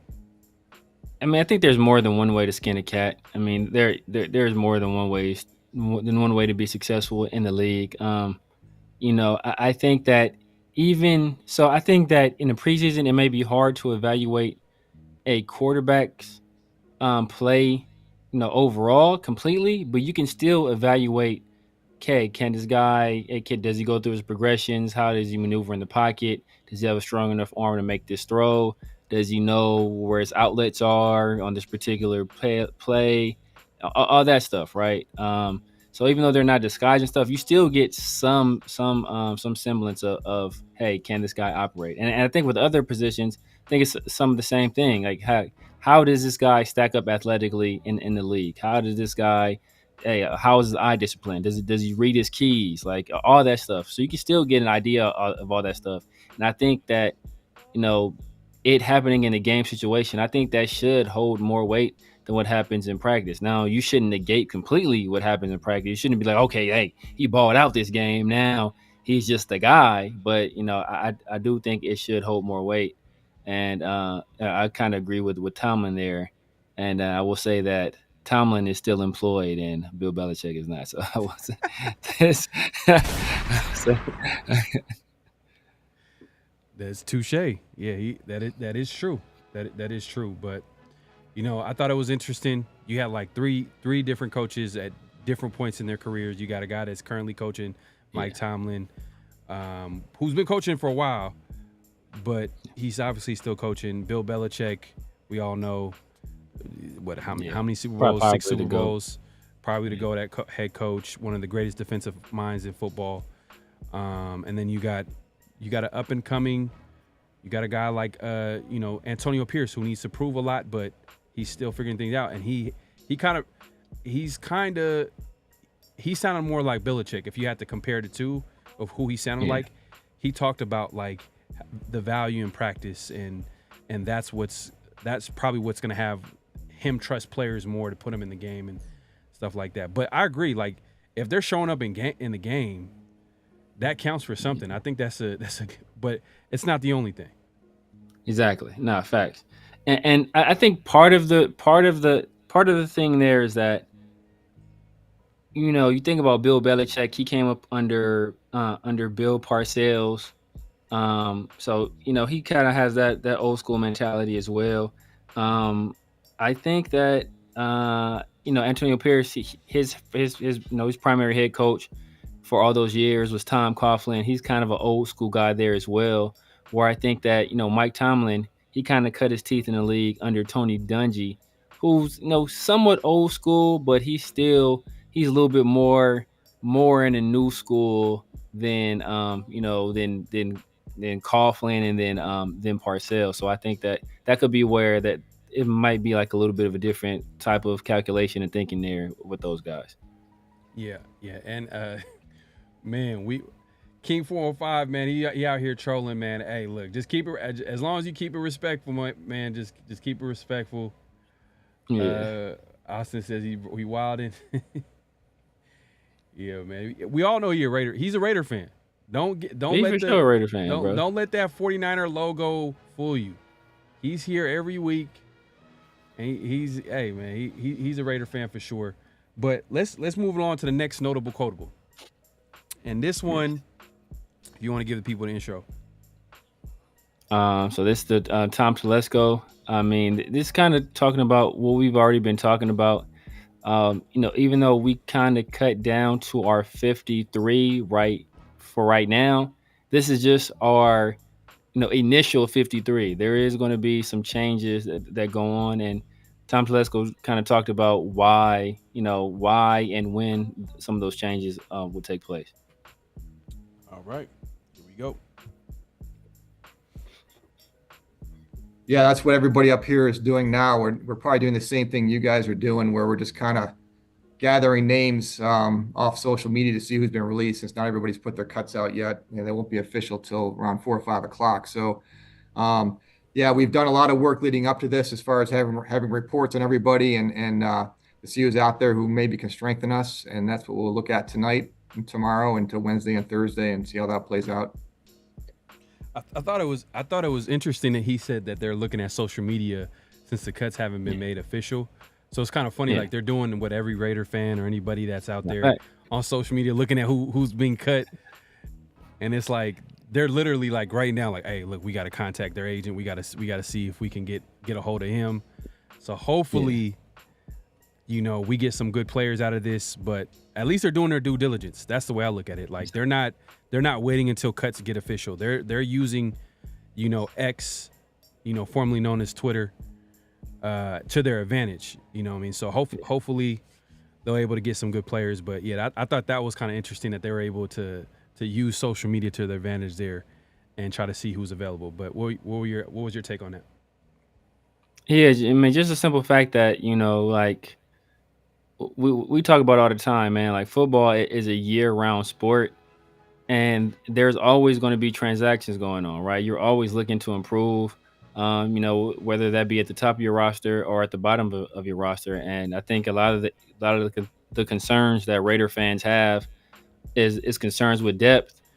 So it only makes sense for them to kind of monitor what other teams are doing, just to see, hey, is there a guy out there that can help this team right now? Or is there a guy out there that, hey, we don't need him at this very second, but he's somebody we had interest in previously and we can stash him? Or is there a guy out there that we think fits on our practice squad? It's like we get, I think it's 16 guys for their practice squad.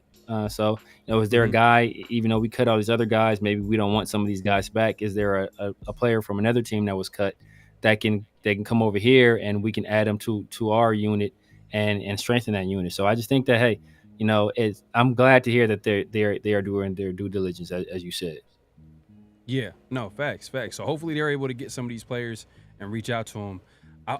Do you think if before it's official, can they contact some of these people? I mean, because I know he said that they don't really know 100% based off like the teams notifying the league until it's official. Yeah. Can they contact them before it's official? Because I know they're paying attention to social media and seeing who gets cut, but can they actually contact them? I'm not sure 100% if they can, because I know the NFL got rules on top of rules, Yeah. so they I'm sure they got to pay attention to that as well, because I don't want the Raiders to lose a draft pick. You know what I mean? I don't want them to lose no draft pick.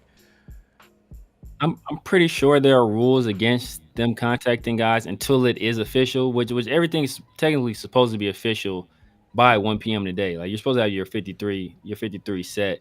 So even if the team hasn't announced it, once those official 53 are there, then those other guys they're technically waived already. So they should be already proceeding through the waiver wire. So I think you have the ability to contact those guys, but it is a slippery slope, man. You kind of want to be careful because NFL teams be doing that stuff regardless. They know people that know people, or they got players that got mutual agents and stuff like that. So all that stuff goes on regardless. But any official contact between the player and their team, that can't be official until they're actually released by the team and it is like recognized by the league. Yeah, no, facts, man. And Below Zero, man, he's a Saints fan. Thought this was interesting here. He says, "What's good with your Raider Nation? Wanted to send some love up from the Bayou, and please take Carr back." Who that to y'all? He ain't shit to us. He ain't a damn thing to us. This has been interesting. I don't know if y'all been paying attention. Derek Carr, his time in New Orleans, the Carr Wars continues, and it's out there in New Orleans now, and they're not happy out there. They're literally they're pretty much going to be chanting for Spencer Rattler's name. I say, yeah. Who do Saint fans want to start? Who do Saint fans want to start? Spencer Rattler. A guy that was there in the fifth round. My guy Solo's still in here, man. Let him know, Solo. Let him know, Solo. But man. But yeah, man, it was hilarious because I think I sent you. I don't know, was it you that sent me or that I song? sent you something? Man, they're out here making R&B songs about Derek Carr being trash and getting rid of him and telling the GM like the ball's in your court. Do what you gotta do. Do what you gotta do. What he say? Chris Olave in the flat or something like that. He was just exactly. The fact that he was crazy, singing man. it and then making it flow is just hella. It was just funny, man. They're going crazy out there in New Orleans. So yeah, because they've seen good quarterback play recently, right? They've seen good quarterback play recently. That's why they're like us. It had been such a long time since we've seen some quarterbacks play like even moderately good that we was like, man, we got to hold on to Carr. Like Carr he's that guy.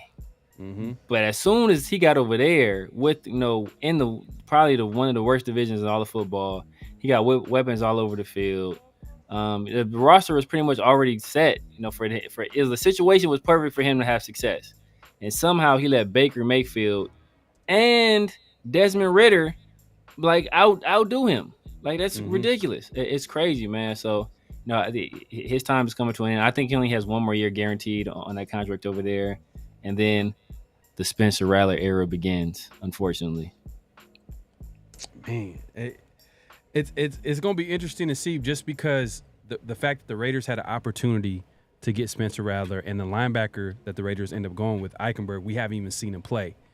And is he starting the season on PUP? Or we don't know what his status will. He be injured? Will he be on an injured reserve return? Or are they going to expect him to come back? But either way, it's going to be right now, man. He's on PTO, right? So he's on PTO right now, bro. He's bro. I don't even talk about this dude, bro. He's supposed to be all. That's the thing that pissed me off. But he's one of these dudes supposed to be all about football. I'm all about ball. Oh, ball this, ball that. AP out there glazing, dude. Like it's ridiculous, bro. Spillane hyping him up, and where's this dude at the crib right now? Like what? Like get out of here, bro. Like that's why I say if he can't be ready for week 1. He has to start the season. I'm surprised they didn't put him on PUP. he has to start the season on temporary IR because there's no way in the world you can miss all that time, not play at all, and then expect to make any kind of contributions, even on special team that early in the season. So I think he's on temp IR to start the year. To be honest with you, will Carr even make it to the game 17? Because that's when they play the Raiders, and I was like, hey, man, that might be a good game for the Raiders. A good game. Either way, it might be a good game just to have a good time in New Orleans and watch the Raiders play. But it would be interesting if Carr was still playing and both teams are competitive. I would enjoy that game for sure. I'll be talking a lot of mess. Know what? No, what's crazy? It might be a situation. It might be because the Saints fans aren't happy with Dennis Allen either. They're not happy with Dennis Allen either. It might be a situation much like our situation last year where, like everybody hated Jimmy G. They wanted to get rid of Jimmy G. Everybody was kind of excited about Aiden O'Connell from what he did in the preseason, much like Spencer Rattler with this team. And if this team doesn't get off to and then, Tampa Bay has improved. Atlanta, we think, has improved. So we expect them to be better than the Saints are. And I also think Carolina's going to be better. I think, Bryce Young, I think he's going to have a bounce back year and not be anywhere near as bad as he was last year. And they got him a legit weapon in Leggett. So, the Saints could be at the bottom of the division. If that happens, I can see them firing Dennis Allen. Maybe they elevate Clint Kubiak, and Clint Kubiak sits Derek Carr down and says, hey, we're going to roll with Spencer Rattler the rest of the year to kind of see what we have and see if we need to, draft a quarterback high in the next year. Yeah. B-Lozer says Rattler got all the hype but ain't ready, bro. So, hey, he might not be ready because this goes back to that Bill Belichick video where it talks about, like, literally he's not going against a defense yet. An NFL defense yet. But that being said, doesn't mean that a young rookie can't come in and revitalize that offense, and they can't make an offense that's geared to his skill set. We've seen it. We've seen young QBs come in and be successful if you just cater to their strengths, and as they develop, the offense will open up a little bit more. But man, the way that whole Carr situation is going down, like, y'all pretty much chanting for Rattler's name every play. It feels like if Carr makes one mistake, like if he gets an incomplete pass, he misses a guy, all hell is gonna break loose. So it's definitely gonna be interesting to pay attention to as time goes on. Bro. But at the end of the day, I don't care because I'm gonna be watching the Raider game, so I'll just watch I'll figure it out after the fact. But B-Lo, man, appreciate you coming through, man. Appreciate you coming through. And hopefully that'll be a game that I can go to this season for sure. Definitely, man. That'd be dope in New Orleans. Was that near New Year's? I think it's like, damn near. Near New Year's. Yeah, near New Year's. Yeah. Raider Smoke says Jason Campbell's the last decent one. People didn't really like Jason Campbell at the time, man. Remember, it was people wanted Bruce Gradkowski to like people. Yeah. Because he was like, he was solid. He was solid. Yeah. He was solid. But you know what? I mean, if he would have been solid for the Raiders right now because the way the Raiders are constructed right now, man, with the weapons that we have, the defense that we have, we just need solid QB play. We don't need the guy to be spectacular. That would be nice. That would. And he had a strong arm too. He had a crazy arm. Yeah, he had a very good. That was a crazy arm. He had a very good arm. He had like a B+ arm. Yeah, and if we're being honest, like it's not like he had great weapons around him. Like we had speed. Shout out Hugh Jackson. He was able to create an offense where to cater to the strengths of the players that we had. We had speed everywhere, but it's not like we had like a true number one receiver. Weapons like we had in like as the recent years on our offense, like the Darren Wallers, the Amari Coopers, the Michael Crabtree. You know what I mean? Like he didn't play with those caliber receivers. You guys got to remember Hayward Bay, Jacoby Ford. Did he play with Denarius Moore? Denarius Moore though. I like Denarius Moore, but he Moore was cold. He was nice, bro. I ain't gonna lie. He was a fun player to watch, especially coming in when he was just mossing everybody. I was like, bro, we got the next great receiver for the Raiders, man. But yeah, look. I think I talked about it before, right? Last time we took a receiver out of Tennessee, it was Daenerys Moore. We got a receiver out of Tennessee now, Ramel Keaton. Mm-hmm. Maybe history repeats itself. Maybe we get a guy that we're able to do some things with. That's negligible. Rattler's on the ascent. Derek Carr is on a steep decline. So, and Rattler's actually super mobile.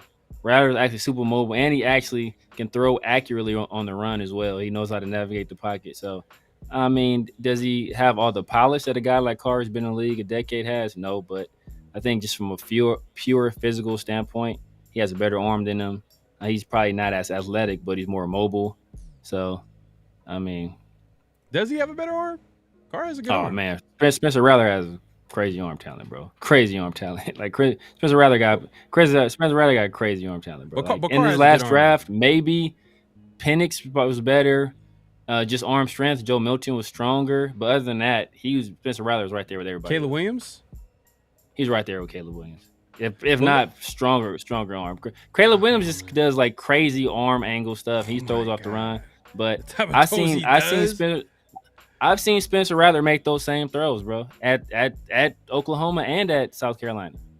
Like remember that throw that same throw everybody went crazy about Caleb making in the preseason. I seen Spencer Rattler make that same throw at South Carolina. I mean, same throw. Well, I think the main point that I'm trying to make, because I know 707, you said Rattler is not better than Carr.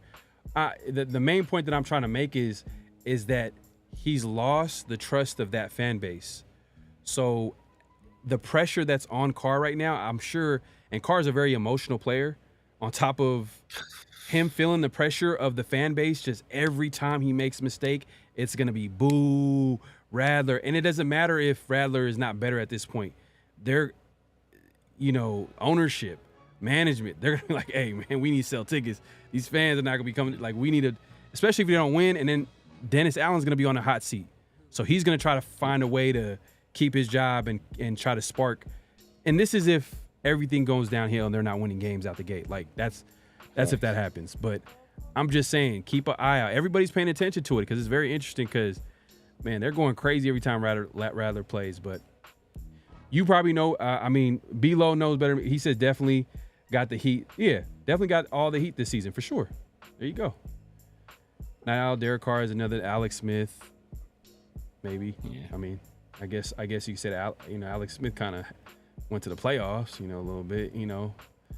Has some success. He's put it on paper. You got to give him the benefit of doubt. But I mean, it is what it is. But let's actually move it along to what's real, what's not, man. And before we get into it, man, the chat is going crazy. Yeah, Moore, man, I thought he was going to be way better than he was, man. Daenerys Moore, I thought he was going to be a better player than he was. It just, was it coaching? If he had better coaching, maybe a veteran on that team, then he would have helped him develop a little bit. Because early on, he just had it. He had it, bro. He had it. For some reason, it just never, or he never did. He never had it. I mean, look, because guys like Khalil Mack were able to transcend. Max Crosby transcend, even though the Raiders haven't had team success.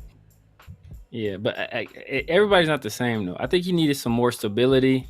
Mm-hmm. I think if we would have kept Hugh Jackson around, because remember Hugh Jackson brought him with him to when he went to, where did he go? Cincinnati. I want to say he brought him over to Cincinnati, and then he kind of just did. I think he fizzled out over there. So I think if we had more stability and if Hugh stayed around, I think Daenerys Moore could have turned into something. Maybe not like a superstar, but he could have turned into like a good receiver. A good receiver. Chad Shillings. I was never a big Chad Shillings fan. Chad Shillings fan? Yeah, he was crazy athletic. He was big, athletic. Armand Shields. Was he around for? Was Hugh Jackson around for Louis Murphy? Louis Murphy was. I remember. Was it at his rookie year? Bruce. I just remember that Pittsburgh game. I don't know if y'all remember that Pittsburgh Steelers game where last second Bruce Kwiatkowski he won was able to get that win in the Steelers. That was a big upset too against the Steelers because obviously we weren't winning a lot of games back then. But Especially against that that team. being said, you said it again? Especially against a team like that. Yep. So I know we had a little bit of change up as far as our what's real, what's not, but I guess we'll start with this one. The Raiders will go into, and if y'all don't know what what's real, what's not is, I'm gonna say a statement. Y'all just react to it, and as well as us, if it's real or not. And the first statement goes: the Raiders will go into the season with 7 linebackers. Is that real or is it not? Yeah, I'm gonna say that's not real. I mean, I'm already saying that I think they're gonna put Eichenberg on temporary IR, and I think if they find a position of another guy somewhere else, maybe they get rid of Malga, or maybe or maybe they get rid of Bernie. I think Bernie played well. Bernie didn't even play the last preseason game though, so I don't see that happening. I don't see them getting rid of Bernie. Yeah. So I think if they see something else out there at corner or maybe even at edge or maybe defensive tackle, maybe they make a move with one of those guys. But I do think Eichenberg starts the year on temp IR. I think we're going to probably hear something about that pretty soon. And Austin, maybe he's just a one-trick pony too. Maybe he really did develop his route tree like that. Like it was a lot of deep routes. That too. You know what I'm saying? So he probably didn't get better over time. And hey, NFL not for long. That's what it stands for. But going back to what's real, what's not. Nah, we're not going into the season with 7 linebackers. Telesco literally just told everybody that they're going to be active, picking up free agents. So definitely not real. Raiders will pick up some players and they're going to adjust accordingly. They're probably going to drop some linebackers. Maybe some of those guys are going to go to practice squad. Maybe not. I think linebackers are definitely going to get down to maybe 5 linebackers, 5, 4, yeah, 5, 6. I mean, I always thought they were going to keep more safeties than linebackers, but they kind of did the opposite. So maybe with Trey Taylor going to IR, maybe they kind of changed their thinking. But you thought Grant was going to make the team? Jaden Grant? No, I just I mean, I thought Trey Taylor would be here. So I think if Trey Taylor was healthy, I think he would maybe he'd be there for a spot instead of a guy like Malga. So I thought we would have one more extra safety. I know that they were saying some good things about Jaden Grant, as well as I think the players were talking about him as well. He was out there making plays, so I think that's probably a guy we bring back to the practice squad. Maybe he has a role later on, but he plays more like a linebacker anyway. He's not really a guy that's great in coverage. Even at Oregon State, he wasn't really a coverage guy. Antoine says, "Real man." Oh. He said the Raiders got something up their sleeve with 7 linebackers. Yeah. It's going to be a new wave defense coming in, bro. They brought some old school shit about to come back. I mean, they are putting the emphasis on special teams, man. And linebackers are guys that you, especially with this new kickoff rule, you want those guys with that kind of build and that kind of athleticism out there. So I can see it, but I just don't think it happens. He changed his mind. He said maybe 5. Maybe 5. Okay. Velo says 5. I would think max 6. There you go. Especially if they really like the player too. You mentioned Bernie didn't play last preseason game. Obviously, the preseason sensation, the linebacker. I don't know. I'm having a Amari Gainer right now. Gainer. You know what I mean? You can't. I don't know if you want to leave, but you know what? Years past, we've seen players who've had great preseason get cut. Especially, I don't know if you notice around the league, man. A lot of these running backs getting cut left and right that played well in the preseason. I think. What's your take on that? I mean, why are these running backs getting cut left and right, even though they played well? And this is around the league, I'm not talking about the Raiders, but around the league. Like Frank Gore Jr., a lot of people talking about like he played well for the Bills and he ended up getting cut. Yeah.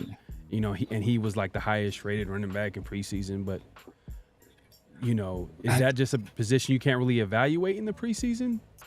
Yeah, and I think that's part of it. I don't think you can really evaluate it that well in preseason, especially when nobody's really game planning for it, because I think it's just difficult for guys in the preseason. Remember, we had who was a guy? I think he went to Texas. Something more was it more Chris Moore or something like that? Or Chris Warren? Or Chris Warren? He was like, I think he led the league like 2 years in a row in preseason in rushing. and we had Taiwan Jones in the past who kind of blew up in the preseason and had some crazy games. So I think it's just hard to read those guys in preseason. That's why I think that's a position you really have to kind of lean on. I mean, you would probably prefer you have those inter squad practices to evaluate the run game, but I think it's hard to evaluate the run game in preseason. Oh yeah, Hey, don't even bring that up, bro. Hey, Don't bring that up, Chris. man. Hey, he didn't make it out of preseason, did he? I don't think he I don't think he did. I don't think he made it preseason.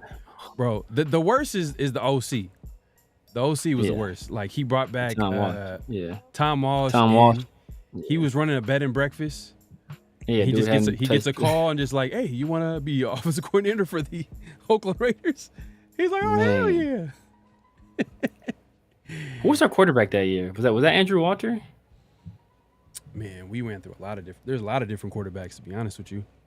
Andrew Walter. Was that Aaron Brooks? Aaron Brooks. Did we have Kerry Collins at that time? Oh yeah, man. See, there you go, Saints fan. That's payback. You got Derek. We took Aaron Brooks off your hands. You took Derek Carr off our hands. We even now. Hey, there you go, man. There you go. Yeah, Aaron Brooks was trash. I tried to believe in him. I tried, but Culpepper. That was the year with Jamarcus Russell. So I think that was the year we had Dennis Allen. Or was it the year? Was it with Dennis Allen, or was that the year with? That was Dennis Allen. Man, we had so many different quarterbacks. Like we can't even we trying to trash quarterbacks. Josh McCown. This is Kerry Collins. Maybe it was Kerry Collins that year. Maybe that year was Kerry Collins. I know Kerry Collins had a year with Norv Turner. He had a year with Norv Turner. Maybe that was it. Yeah. Dang, I forgot about Norv Turner. Norv Turner was a head coach. It was trash. Better OC. Classic example. Norv Turner was like literally the poster boy until I guess McDaniels probably takes Josh McDaniels. Over. Yeah, Norv Turner was the Josh McDaniels before Josh McDaniels. Exactly, because no charisma, great offensive mind. Right. But, he won Super Bowls as an OC with the Cowboys, right? So, better OC than he is a head coach. Obviously, he was part of the reason why the Chargers always underperformed, but he just was basically a classic example of like they had so much talent. They had so much talent on that team, and yeah, I'm glad I'm not a Charger fan. And we gonna win this first game. We gonna win this first game, man. I'm gonna call my shot right now. 7-on-7, man. Culpepper was dope as a Raider. Man, I just remember the Culpepper game. I just remember when he played the Dolphins, I believe. He's pointing to his knee. Yeah, man. I was like, come on, man. Hopefully we can get the Culpepper before he got hurt. I mean, but that never happened. Like he was washed. Great arm, but he was washed at that point. Some small ass hands was washed. Yeah, but you know what? Though, some of those athletic quarterbacks, would you say that they would have been more successful in today's NFL? Because like I feel like offensive coordinators are more open to building around their skill set instead of saying like, oh, we're gonna run this offense, and if you know what I'm saying, like it just feels like the league is more quarterback friendly to guys who still need some time to develop. Like it feels like that. It feel like back in the day you had to like check a lot of boxes to be that quarterback, and in today's league, I feel like the standard might be a little bit lower. I don't want to say necessarily the standard is lower. I just think that teams are getting much more creative offensively, and they're more open to do things, and they're more experimental than they were in the past. So that's why I think like guys started having more success. We start throwing the ball a lot more. Like it's just like the offensively, like the game is it's on an entirely different level. Back in the day, remember like you were drafting running backs like number 1 overall and crazy stuff like that. Like you really don't see that as much anymore because there's such an emphasis on the pass game. And it's like I was just talking about with somebody else. I was Leo, me and Leo. We saw like it was a highlight video of Randall Cunningham. I was like, man, imagine Randall Cunningham playing in today's league. That dude would be a monster. Mm-hmm. He would be a monster. But back then they didn't know how to use him. Like back then, they wasn't no RPOs or no, like they weren't doing stuff like that. They weren't being that creative. Not in the NFL. Some teams were doing that stuff in college, but they weren't doing they didn't think that stuff can work in the NFL, so they really didn't try it. So I think it's like almost like a Steph Curry situation where it just took a guy like us, like you had a guy like Steve Nash who was very like kind of similar to Steph Curry, but he never really won. But then Steph Curry comes along and he starts balling, and now everybody's trying to find the guy that's like Steph Curry. Now you got Darius Garland, and you got a guy that's in Trae Young, and you got all these smaller guards that can shoot. But Steve Nash was kind of the first one to do that. But like the NBA kind of poo-pooed that style. You can't win like this, and then Golden State won like that, and now everybody's trying to replicate it. Well, do you think like RG3 might have changed the game? Was he the guy that like kind of opened it up for like the quarterbacks that are coming out now, like where you could see the success early on? I mean, there was successful quarterbacks early, like that start off great early on. I mean, we've seen it, but I just felt like RG3, he is what the quarterbacks are nowadays. That every team is trying to build their franchise around that athletic, strong arm, can move around and buy some time. And Kyle Shanahan, when he was offense coordinator, he kind of like built the offense around RG3 and literally took the league by storm. If it wasn't for that injury, we might be talking about a different type of RG3, maybe, possibly. But was he the guy that kind of opened it up for some of these quarterbacks? So I think Randall Cunningham was kind of like the first guy to do it, right? I think that kind of people kind of saw, okay, you can have some success with a guy like that. Then we saw Atlanta have some success with Mike Vick, and then the Washington Commanders or Redskins at the time, they had some success with RG3. I think the guy, ironically, that might have really done it, is Russell Wilson. I think he actually won. Like none of those other guys won anything. Russell Wilson actually won playing that kind of style, kind of running around and mobility, and hey, we're gonna throw the ball deep, not really necessarily focus on the intermediate part of the field, and they were able to win like that. It's a lot of defense too, but so I think he was the guy. Like he started having success. I think that kind of opened the door more for people to do that style. Yeah, man. Hey, my guy Smoke. Appreciate you, my guy. He says over and under 9 wins this season. What you guys think? I go over. I'm taking the over. I mean, I had us at 10-7. What about you? Yeah, I had us around there. Not worst case scenario, I could see 8-19. You know what I mean? Just because that quarterback situation is kind of shaky. Yeah. And I don't think we realize how bad it can get at that quarterback. We've seen it get bad, obviously last year, but the defense played great ball. They played great, and I don't think people understand like how great they played to finish out the season, and we're able to be competitive. But if they are able to continue that, if the defense is able to continue being great, getting better, building off what they did to finish out the season last year, and our quarterback play can be solid, I can see a 9-8, 10-7 team. Because hey, look, we're in it. The AFC is tough. AFC West is tough. If we're being honest, so I think, but I'm taking the over. I'm obviously gonna take the over. Come on now, I'm taking the over on that, man. Smoke, who you got? Over under over under 9 wins this season. That might be. No, Austin Avila got to go with Kaepernick. I think that was a good one too. I think we saw what he did against Green Bay, not even throwing the ball. I think that's a good one too. To kind of. But he never won though. What? Antoine says 10-7. Yeah. You said you taking the over on that one. Okay, taking the over. Now y'all guys says 6-11. Whoo, under. Damn. Not the under. He said 6-11. I know Flora is 8. Okay, I'm with you. Flora is 8. We're being honest. Yeah. If when you don't have a quarterback, man, you can't score points. Yeah, that's going to be an issue. But I don't think it's going to be that bad. I don't think offensively we're going to be bad. Like I think we'll score points.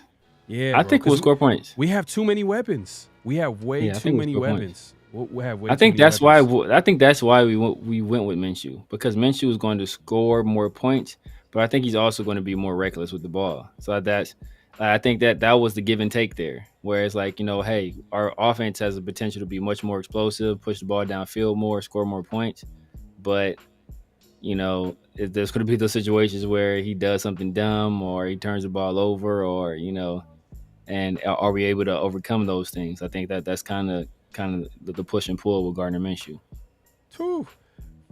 We got Milka Busy says 7-8 wins. Schedule's brutal. We have no QB. Whew, man. Schedule is brutal. Our schedule is tough though. It looks tough. Well, it's tough on paper right now. We don't know how these teams are going to turn out. It is tough on paper right now though. Ferris saying 11-6. Oh, he's hyped. He's calling it right now. He said 11-6. Crazy. That's not enough to win the division. Possibly, who knows? But because maybe Chiefs. I'm not. They do that. Were they 11-6 last year? Or were they 12-5 last year? I think they might have been 12-5. 12-5. Right. But I'm not down the Chiefs. But they did have a lot of distractions this offseason. Usually that doesn't bode well for a team that's trying to make a run at the championship. It happens in every sport when there's always a lot of distractions off the field. It affects them on the field. We'll see. I don't think Rice was able. I don't think he's getting suspended. I think he got suspended yet. It's crazy. I know if he played for the Raiders, they would have suspended his ass. As soon as for sure. Man, as soon as the next day when the news came out. So yeah, it's crazy. Smoke, my guy Smoke, man. He knows that, hey bro, this is how you get your man supporting the channel, man. Hey, he says 10-7. How many losses you think before AOC starts? I don't know. I don't want to predict that. Hopefully Minshew is the starter for the entire season, but because that means everything went well. But damn, when the head coach is like, well, we just feel like he's going to be the right quarterback for the first quarter of the season. It's like he's predicting that this is only going to be temporary. We just feel more comfortable in the beginning portion of the schedule. That's pretty much what he said. So I don't think he says it's only going to be temporary. I think it's going to be reevaluated. I think it's going to be a constant reevaluation, and depending on how he plays. So if he plays well, he's going to continue to play. If he doesn't play well, he's not going to play. It's not like he's going to play like temporary. Says like if no matter how well he plays, he's going to get pulled eventually. They're going to reevaluate him after the first 4 games. When you put a time frame on something, when you talk about first quarter of the season, everybody's like, huh? Like first quarter of the season. Why include that? You shouldn't even include that in your description, because it felt like the whole time that AP was announcing a quarterback, he was explaining why he was the starter. And I'm sure that he got questions. He was asked what was the reasoning for this, but a lot of it, he mentioned experience. We all know he experienced mobility, yada, yada, yada. But then he's the one that said we felt like he was the right quarterback, especially for this first quarter of the season. Right? Yeah. You know what I mean? He didn't say temporary. He didn't, but for him to say the first quarter season, he left that little bit of doubt in our head, like, well, so that means that, and to answer maybe Smoke's question, if Minshew loses, what would it take for Minshew to lose his starting job? Because right now he's a starter. If he goes 1-3, he goes 1-3. Goes 1-3 and he plays poorly. If he goes 1-3 but he plays well and the defense is trash, then I don't think you put that on him. But if he goes 1-3 and he doesn't play well, I think. But like I said, I think it's going to be. I think even if Aiden O'Connell was a starter for the first 4 games, he would have said the same thing. I think it's going to be a reevaluation because they're not sold on either one of these guys. I think that's what we know. They're not sold on either guy. I think there was a lot of surprise because people assumed that. Now, which I said you shouldn't assume. I said this early on that AP made it clear if a guy won the competition, he should win it. I think everybody thought if it was close, it should be AOC. And I think, that was that was the prevailing thought among Raider fans. So when Gardner Minshew didn't go out there and clearly win the job, he edged them. I think people thought that AP would go with Aiden O'Connell, but a win is a win. Gardner Minshew got down to the 35-yard line. He kicked the field goal, missed it, but the thing went out of bounds. He had 1 point, baby. He won. He won. So if they go in 2-2, but Gardner Minshew plays terrible in all games. If he plays terrible in all games, I think. You see what I'm saying? Like, I think they'll still it's give. hard. I think they'll give him it's another. hard. Like, if they go 3-1, it depends on how bad.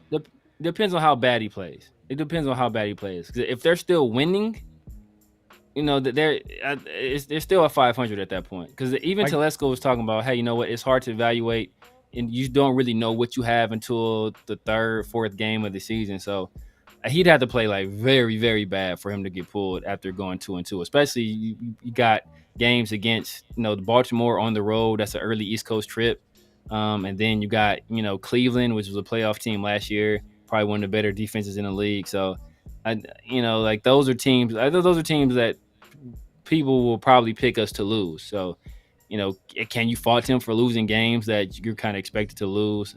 Not necessarily. Yeah. I hate the Falcons. I hate them. Yeah, with a for passion. sure. I hate them with a passion. But we'll see how it shakes out, man. We'll have plenty to talk about. Less than 2 weeks till the season starts, man. The season is here. We'll be here to talk about it later this week around the Shield. Make sure to tune in with me, Severe, and Big Mike Raider. We'll be able to evaluate some of the moves because best believe the Raiders are going to be making some moves to upgrade the roster. So the final 53 hasn't been finalized just yet. So some of y'all might be questioning maybe some of the players that's on the team. A popular topic has been the 7 linebackers. That's obviously, I don't think that's going to be the case. I think maybe a couple of guys out that room are probably going to maybe be in the practice squad or be let go just altogether. Yeah. So we'll see how it shakes out. But hey, man, it's been a great show. We did more. We did a little special, final 53. Yes, we're excited about the season show, and hey, we're gonna be in LA. Obviously, Severe already in LA, so he's already waiting for that. But first game of the season, exactly. First game of the season against the Chargers. It's gonna be fun. We're gonna be at the game, tailgating. The pink lot is where everybody's gonna be meeting at. It sounds like. So make sure to come through, and we'll have a good time out there. Hopefully, we see people that's always tuning in, watching the show, and we'll have a great time enjoying the game. We'll be at the game, enjoying the game as well. But also, you definitely, when you're at the game, you definitely want to look the part. I put the link in the chat. Make sure to get your 50-50 T-shirt, man. Yes, sir. I put the link in the chat. Limited availability. I'll actually even share it once again so y'all can see it. Maybe if it'll be helpful. Let's see if I could set this up here. Man. So there goes the shirt. Man, dope shirt. Dope concept. You already know, man. 50-50. We're going to connect it back to football, back to the Raiders against the Chargers.